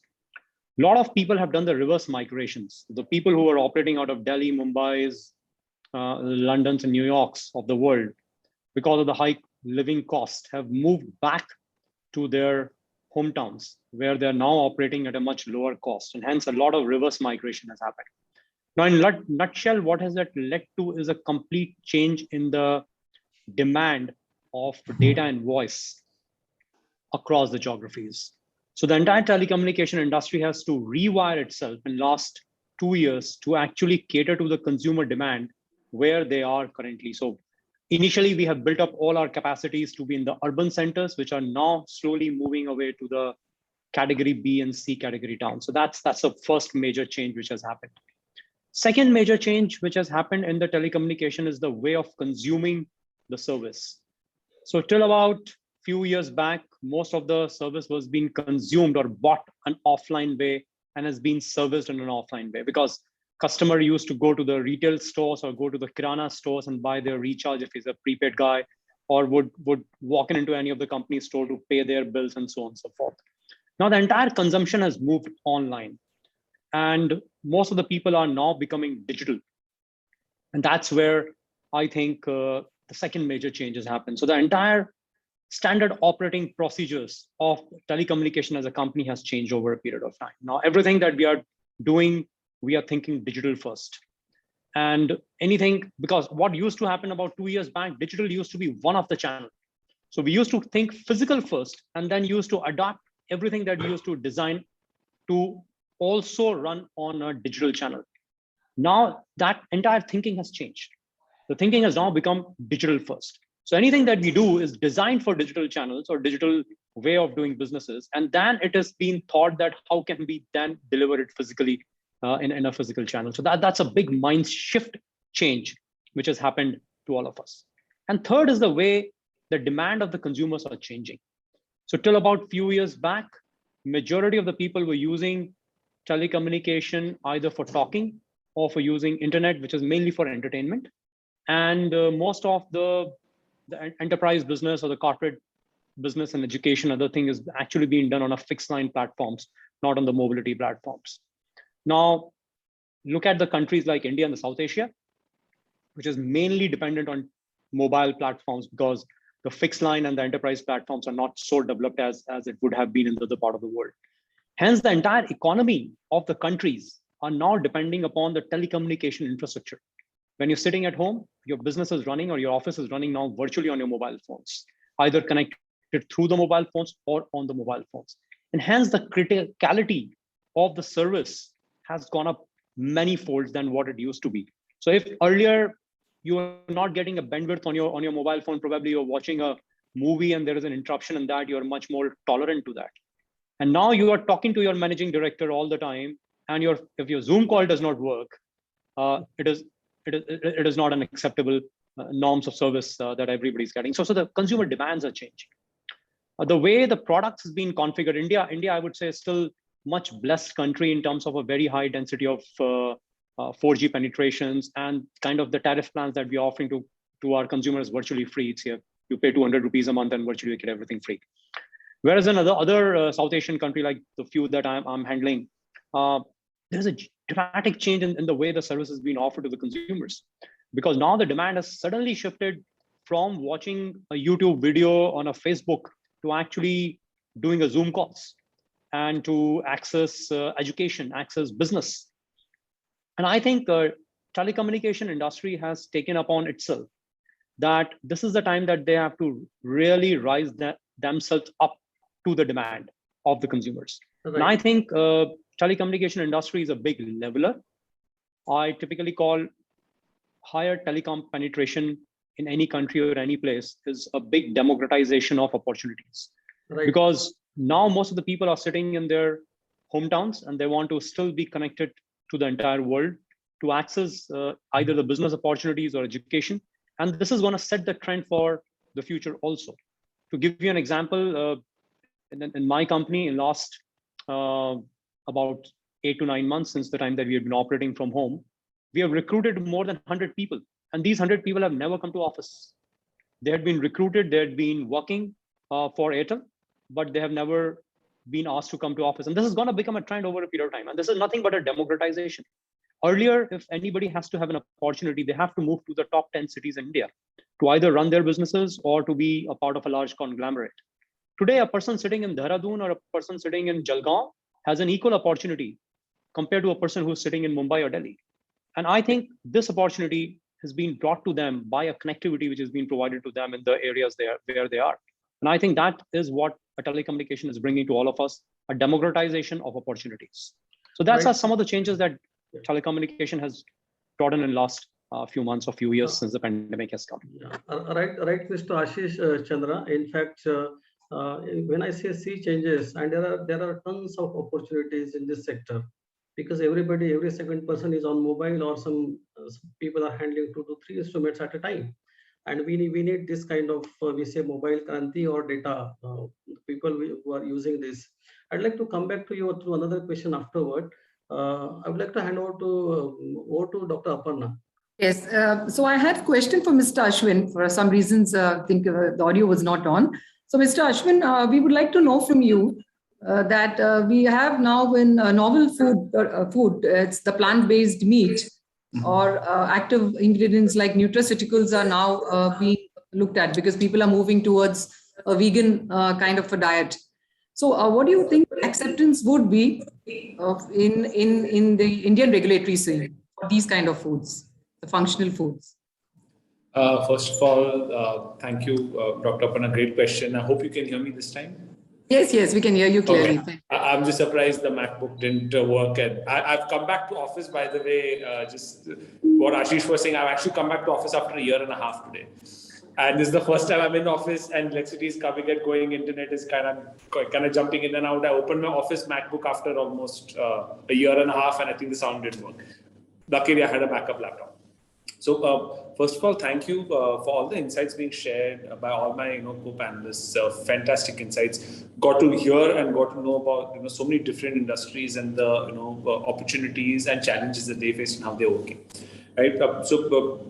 Regarding your question, Dr. Aparna, there are a lot of new changes coming up in the regulation. There's so many opportunities being born in the time of crisis. So the surprising part is the number of food businesses, novel food businesses starting has actually gone up 4 times during the pandemic than before.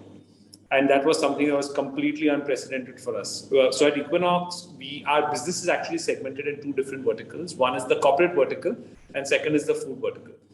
When pandemic hit, offices went offline, the entire corporate vertical just kind of shut down overnight. All offices were closed. If offices are closed, nobody's testing their water, food, air, hygiene. None of that is happening. So we were, thinking, hey, what's going to happen? How are we going to come back online? And that's where the food segment has gone up almost 4 times as much. We've gone and increased our sales team from 30 to 180 people in the matter of 6 months. And all of these people are focused on food companies because that segment has suddenly, blossomed quite a bit. So with that, FSSAI, which is the Food Safety Standard Authority of India, are coming up with new rules and regulations to cover all these new aspects, because there are a lot of new products being developed in the country and being launched. A lot of them are being launched by first-time entrepreneurs. A lot of them are students. A lot of children and their parents together. One of my latest customers is a mom and her son who are launching a food company and so on and so forth. And it's so exciting to see new companies being formed, and different entrepreneurs from different lifestyles are now getting into food and are in a place where they can scale. And today, to start a new business, all you require is this. You just need a phone, right? So many businesses, and as Ashish was saying, because of mobility and because of innovation, a person in Jalgaon can start a food brand and be present on all the platforms and be available pan-India. With the rise of D2C, direct to consumers, and a simple Instagram ad, you're able to reach hundreds and thousands of millions of people, right? So what most people don't know, I'm actually a serial entrepreneur. I own and run 7 different businesses. The reason I spend time in Equinox Labs is it matches up with my personal passion of improving water, food, and air quality in India. But one thing I've seen, and which is a fundamental shift, which I think Ashish touched upon, is when people are joining offices now, the connect to the team has been a little lesser because being physically present, the bond that you can form, it's very, very, very difficult. I'm not saying impossible, very difficult for that bond to be formed over a Zoom call, right? And that is why I'm seeing a lot of offices opening back up, right? Even though everyone can work from home and everyone now has good cameras and has all the mobility they need in the world, people are still opening up offices because after a year and a half, they're realizing that disconnect which is starting to come up, right? I would want to leave the students with a couple of pieces of advice which will probably help them in their career. Everyone may not be choosing a food career. So over last 16 years, we've worked with so many different leaders. And one thing I've seen that is common across all levels of leadership, and today we have so many esteemed leaders and many of them would agree with me, if you have these 3 abilities, you will become a good leader, you can become a good entrepreneur, you can become a good CEO. I think the first one is grit. As a person, you're going to face a lot of failures, no matter what you do, no matter how good you are. If you want to grow, you're going to fail. And failure is a part of the journey. It's not opposite of success. It's a part of success. If you want to be successful, you are going to fail. Some failures may be small, some failures may be very large, but you are going to fail. It's how do you handle failure, right? That's going to determine your success. How you go from failure to failure without loss of enthusiasm is how I think George Patterson described grit, right? The second is empathy. Empathy towards your teammates, empathy towards your customers, empathy towards the ecosystem. If you're going to be a good leader, you're going to be a good CEO, you need to understand what the other person is going through. So getting into somebody else's shoes, that is an uncanny ability, and very few people unfortunately have that. But if students are able to practice that, figuring out, hey, if somebody is saying I'm not coming in, just saying, okay, take a day off, take that extra minute and find out what happened. The other day I got a message saying, oh, somebody is going offline urgently. And I mean, it was okay. A lot of people go offline, I understand. I always ask what happened. He got a heart attack. 35-year-old got a heart attack and he was in the hospital, and somebody just messaged me saying, oh, the person's going offline. And when I realized that what happened, we have decided to celebrate Heart Week across the company and across the group, because even at a young age, 35-year-old getting a heart attack, now it's becoming more of a reality, right? So having empathy, and obviously as a part of empathy, taking care of yourself and the people in your care, I think is absolutely critical. And last but not the least, I think was innovation. Let it be a food business or any kind of business. If you're not innovating, you're going to die. So if you're not continuously coming up with new ideas, new products, new thoughts, new applications for your kind of products, you're not going to be able to survive, right? In 5 years from now, if your business is not almost completely digitized or is not completely tech-enabled, you're not going to see 5 years from now, right? And so innovation, so at Equinox, we have a very large innovation team. Almost 10% of the company focuses on innovation. Is because if you don't do things differently, what you're doing is going to become a commodity, and the prices are going to keep going lower and lower and lower, and you'll be priced out. So if you keep doing new things, you'll be able to continuously grow. So as students who are entering the business world, if you're able to practice grit, if you're able to practice empathy, and if you're able to keep innovation in the front of yourself, join a company that allows you to innovate, right? I forgot the panelist who was talking about a second ago, saying that, hey, look at the leadership, look at who's going to be a leader, don't look at the brand, right? Look at who's going to be your boss. I don't like using the word boss, but the person you're going to report to, or the person who's going to lead you, that person is going to make the biggest difference in your career. Your first leader actually sets the tone for the rest of your career. So choose your first leaders very carefully. So when you're sitting for interviews, always ask them, hey, who am I going to work with? Who's going to kind of lead me? Don't say manage me. And if it's the language that we use that sets our realities. If you don't use the word manager, if you use the word leader, by the way, your manager has pressure that he has to lead and not manage. So we've removed the title of manager. There's no concept of manager in Equinox. You have only leaders. You have ATLs, you have TLs, you have PLs, like process leads. So everywhere there's a concept of leader, the word manager goes away, because you don't manage people, you have to lead them, right? So when you are sitting for interviews, always find out who your leader is going to be. See if you can get a chance to interact with your leader, and see if that is the person you want to spend your next 2, 3, 4, 5 years with, because that is the person that's going to set your tone for the rest of your career. I'll leave you with that. Thank you so much. Thank you. So Thank you, Dr. Ashwin. Aparna, can I add something to what Ashwin said? Sure, Mr. Ashish. Sure. Really, I think a great views. Ashwin, I really agree to everything that you said. And I think marrying the views that Ashwin said and Ashok said earlier, I would say what is also one thing which I find very important for students to identify early in their career is the passion that they have.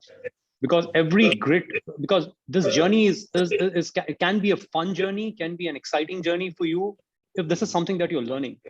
And if you're really going into a journey because your neighbor is doing it, your dad has told you to do that, or you see the next guy who's there is making a lot of money in that particular area, and you're following it just because of that reason, it's going to be an arduous journey. And if you really want to make it a fun journey and really want to grow to a CEO position in your lives, or probably go to become a global leaders, it is utmost necessary that you love what you're doing.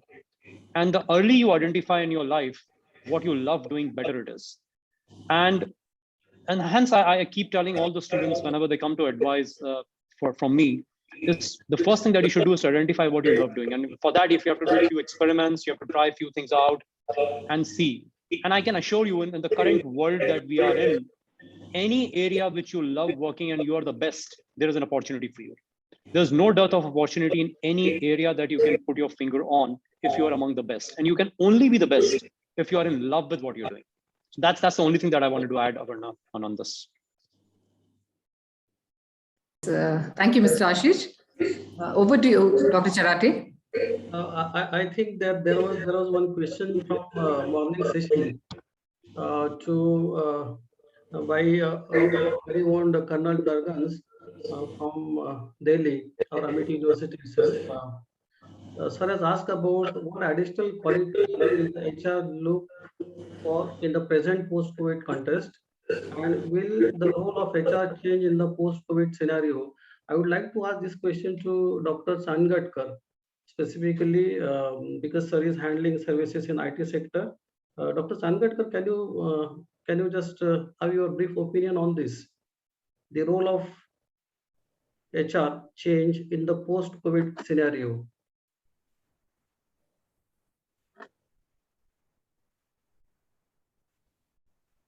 Sir, you are on mute, sir. Request you to unmute yourself. So on HR front, yes, during COVID times, we allowed all our employees to work from home. And when we allowed them to work from home, traditional mindset was such that would they work full time? Would they take advantage of it? But over a period of time, we realized that the employees not only worked, they overworked. And because of which the customers' requests or the customers' issues were getting resolved rather fast, and the customers' complaints were reduced to a great extent. Now, this is one aspect of it. Second is all the greater amount of collaboration started happening. The employees, the various teams started creating the groups on the Microsoft Teams, and on those Microsoft Teams, they started meeting. And in the normal course, the meeting would not happen in a physical. When we take offline meetings or physical meetings, the meetings would not happen on time. If they happen on time, it would get extended beyond a particular time. But on the Microsoft Teams, what I have seen is that the meetings are happening on time. They are happening for a particular purpose. Means come to a man of business, talk about business, go about the business, and then leave. So like that kind of attitude I have seen amongst the employees. And as far as customers are concerned, now immediately they started creating the groups on the WhatsApp for responding to their queries. So during COVID times, the employees used all possible digital ways to address to the issues of the customers. Now, another important thing that I noticed is that post-COVID, now when we are trying to recruit the employees, one of the questions that we hear from the prospective incumbent is about the possibility of offering the job with work at home facility. Now, that also we have been discussing on that, to what extent we can offer that same facility to our employees. But second important thing is that now mine is a small private limited company, so I cannot offer very high salaries to my employees. So in a process, many a times it so happens that our employees, after gaining experience of 5 to 7 years, they jump to large international companies. So there I found some kind of opportunity by offering those employees on a contract basis, say on Saturday and Sunday, if they work for our organization on a part-time basis, that would help. Or particularly in the evening times, if they work, because anyway they can work from home. So these are the changes that I am witnessing on the HR front. And thank you very much, Dr. Changadkar sir, for your in-depth analysis and your advice also to new generation. Sanjay, Mr. Sanjay, do you have time, Mathil? Because we are, I think, short of time. Sir, we'll take one more question, which is asked by Mr. Sanjay Chauhan from Pune team. So if you could just take that question, sir, then we'll wrap it up. Okay. To the panel members, the question goes like, what are the shift in skill set and mindset the students should bring in them to cope up with that time while starting their professional life? That would be a great call. Sanjay, I would like to just mention this. I've read this question. I think a very apt question by the students, because Sure, that's what is that they want to do. And one thing I think which some of us covered at the time when we were talking about it, one big shift that I've seen in everything, and I was saying, is the digital mindset. And as Ashwin also covered and other people also covered, saying that the business of the future is going to be actually about digital and about technology. Now, I'm not saying that anybody who's passing out from the college should be a technocrat or should know everything about coding or should know everything about AI, ML. But what interestingly everybody needs to know is that how technology can be of a help in the area that they have decided to pursue their careers in. That means whatever that you're doing, what are different application of technology in that area? And if you can be more equipped when you get out of your college or once you finish your academia and get into the corporate world, what is expected out of you would be a little bit more about the technical knowledge about the area that you're coming. So if you're a little more aware about the tools to be used in your area of education, or you're more aware about what's digital doing or AI ML doing in your areas, you will always be at an advantage compared to the other people. So that's one skill set I always believe is going to be much more important than what it used to be, because the pandemic has actually shifted the world at least 5 to 10 years ahead on a digital journey. So what was probably earlier expected 10 years down the line is now being expected now. So that's one thing that I wanted to add. Correct, sir. Thank you very much, sir. Now I would request Dr. Aparna and Dr. Srikant to summarize the panel. One more thing. This is Arijit. I'd just like to add one more point on what Ashish had said. Please, sir. See, on the second part, which is the mindset, he spoke about the skill set. So just one point I would like to add on the mindset. The biggest mindset change which is required is to learn and unlearn. So, for the students, I would like to, they might have think that I have acquired my degree, so my learning is complete. So because the world is going through a disruptive changes, so many disruptive changes. So my advice to the students would be like, they should, their focus should be that how they can learn, continuously unlearn and learn new things. So once they keep on doing that, that will be the greatest change in mindset is required in the coming days. So that's a very important thing which you must communicate to your students, that it is that, going forward, they should continue to do this throughout their life. Absolutely, sir. Thank you very much. Mr. Uppa. Thank you very much. Sanjay, is there time to take up any more questions? Because we have Dr. Charati, you need to summarize now. Okay, fine. Thank you, Dr. Aparna and Mr. Sanjay. In fact, this is a very, very enlightening session since 1.5 years right now. In the beginning, Mr. Arijit Datta, he has expressed about automobile industry, which is going through an unruly change, and in this interesting change, keeping in mind the environment requirement and such challenge opportunities to go with the electrical vehicles. The change is inevitable. The target is ambitious, but we need to open new doors. The change needs to be backed up by many other raw material industries to make it success. Therefore, the success of the plan depends mainly on the infrastructure and all industries to line up and bring it together. Thank you, Mr. Arijit Datta, for giving this particular insight about the industry, which is going through a very rough patch. Second, our panelist was Mr. Ananta Rungta. I think Mr. Rungta has summed up with the diversity of India has provided a huge platform which has led to the increase of more creative content.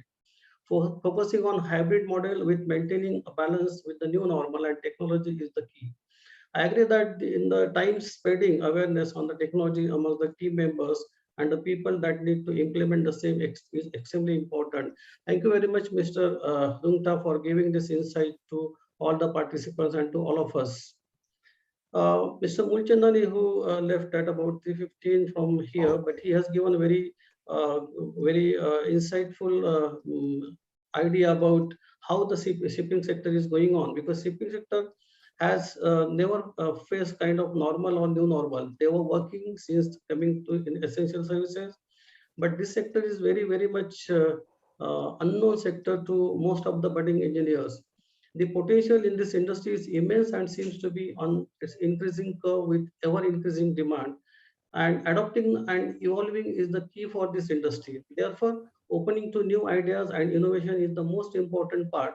I think he has given guidelines that students can, or the budding technocrats and business aspirants can rather join this kind of industries. Coming to our next panelist, Dr. Devdutt Changatkar, he has thrown the challenges and of the lockdown, which were overcome by making major changes in day-to-day services, particularly in banking sector and services. the major shift took place from offline mode to online mode, that means from digital, and he said that the 80% banking services are digital. We can say now close to 100%. And cybersecurity insurance is also another upcoming area that our young students can focus on this. Our very own Chancellor, President of Amity University Mumbai, has expressed his thought on the pandemic, has opened new gates for new methods to be implemented. With blended learning of dividing the courses and making it an amalgam of online and office teaching is the new culture. Additionally, sir has mentioned that technology-enabled learning is the new normal. And I can assure you, sir, that Amity is always on the forefront, and we are following your footsteps. Our next panelist, Mr. Ashok Ramchandran. His views on the fact that the ups and downs in life do not define you, but make you emerge as a strong person. His thought of being hungry and being foolish is something that our students must follow. The comparison with oneself and the pushing yourself forward every time will always open new doors for you. So we very well accepted your views, and I think these young budding engineers and technocrats and the business aspirants will definitely take this advice. Mr. Ashish Chandra has given insight about telecom in one of the few which has seemed to have seen increase in demands always. The main changes occurred is summarized under 3 heads: the place of operation, which has led to a complete rewiring of the whole situation. The major shift is in terms of immense increase in the digital transaction from the offline medium. Therefore, the thinking prospect has also shifted to a digital demand.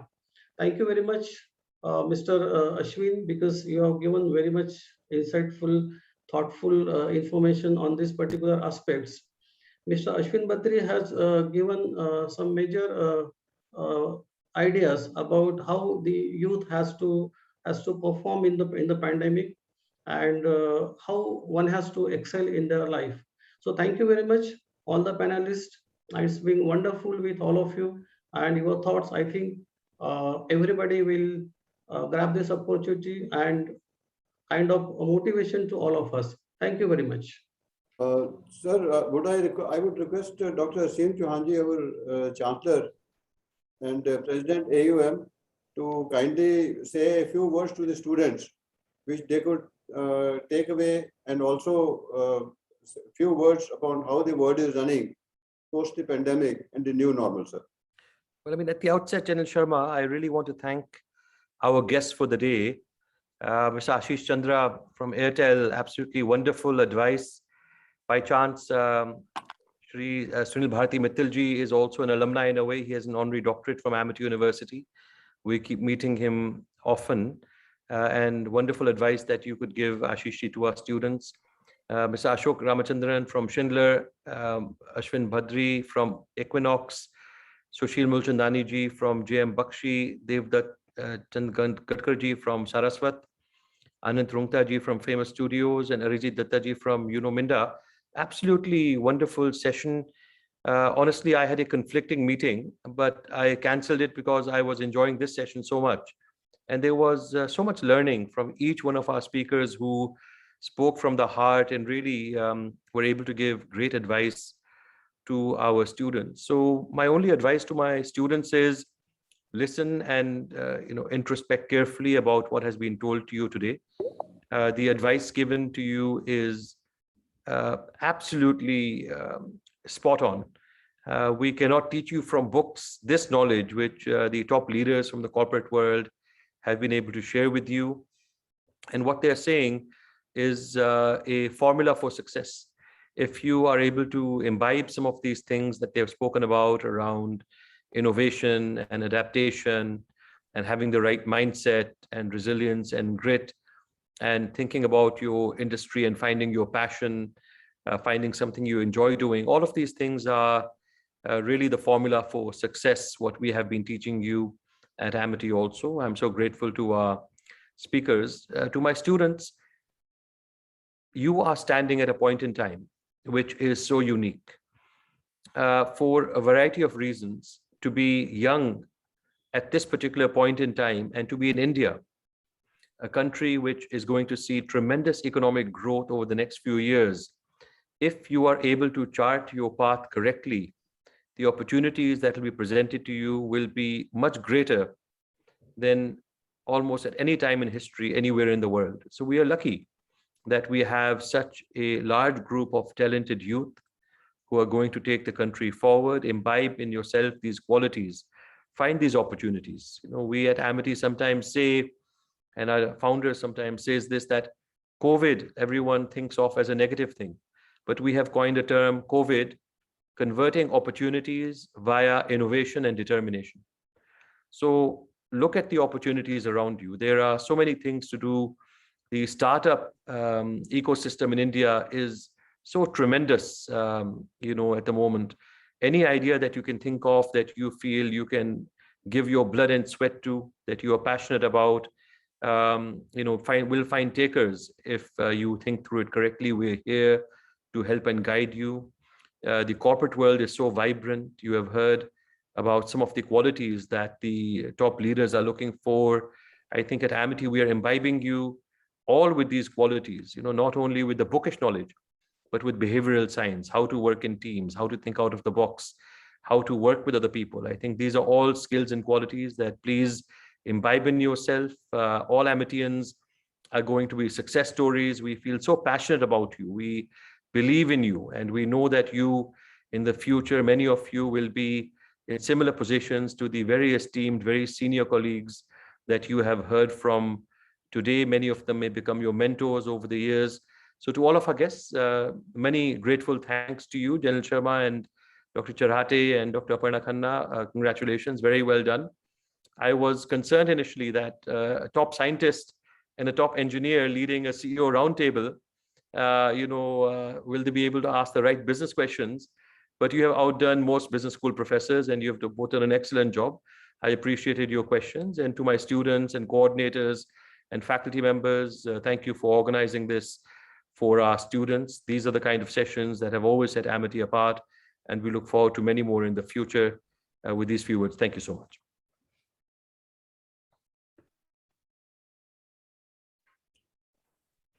Thank you very much, sir, for your kind words. Now, I would request the Registrar, Amity University Mumbai, Dr. Hira Vyas, to give a vote of thanks. Thank you, Mr. Sanjay. I hope I'm audible. Yes, sir. Thank you, sir. A lovely and warm afternoon to the galaxy of eminent personality and speakers to the second concluding session of today's Leader Roundtable Conference, CEO for New Formal. Honorable President Dr. Esteemed Chauhan, Honorable Vice Chancellor of Amity University, Maharashtra, Lieutenant General V.K. Sharma, faculty and staff members of Amity University, dear students and participants. I am privileged to have assigned the wonderful task of proposing a formal vote of thanks for today's session. Words fall short to convey my heartfelt gratitude to valued panelists for gracing the session, Mr. Arijit Datta, Mr. Anant Rungta, Mr. Sushil Mulchandani, Dr. Devdutt Chandgakar, Mr. Ashok Ramchandran, Mr. Ashish Chandra, Mr. Ashwin Bhandari. We are grateful to you for your valuable time, sir. Our sincere thanks to Honorable President Dr. Esteemed Chauhan, who always inspires and encourages us to achieve the impossible. We thank Honorable Vice Chancellor, Amity University, Maharashtra, for your guidance and support to conceive this idea of the conference and handhold us on every step. Taking inference from the welcome address of Honorable Vice Chancellor, sir, we at Amity University are blessed to be witness of President Sir and Vice Chancellor Sir's CEO in action at Amity University. Moreover, the acronym of COVID given by President Sir today is really enlightening, sir. Thank you so much. A special thank to Dr. Shrikant Charate and Dr. Aparna Khanna, faculty members and staffs of Amity University. I wish to congratulate and thank CRC team of Amity University Maharashtra for planning and executing this wonderful conference. My vote of thanks will not be complete without mentioning my sincere thanks to all the students and participants. Last but not the least, I wish to also thank the IT team, the hosts for the conference, and all other staffs, support staffs for making this conference success. I end my vote of thanks by once again stating that we all are most grateful to all the speakers for this at this conference. It was indeed a pleasure, great learning and enlightening experience for all of us. We thank you for being with us. Thank you, sir. Thank you. Thank you. Thank you very much, sir.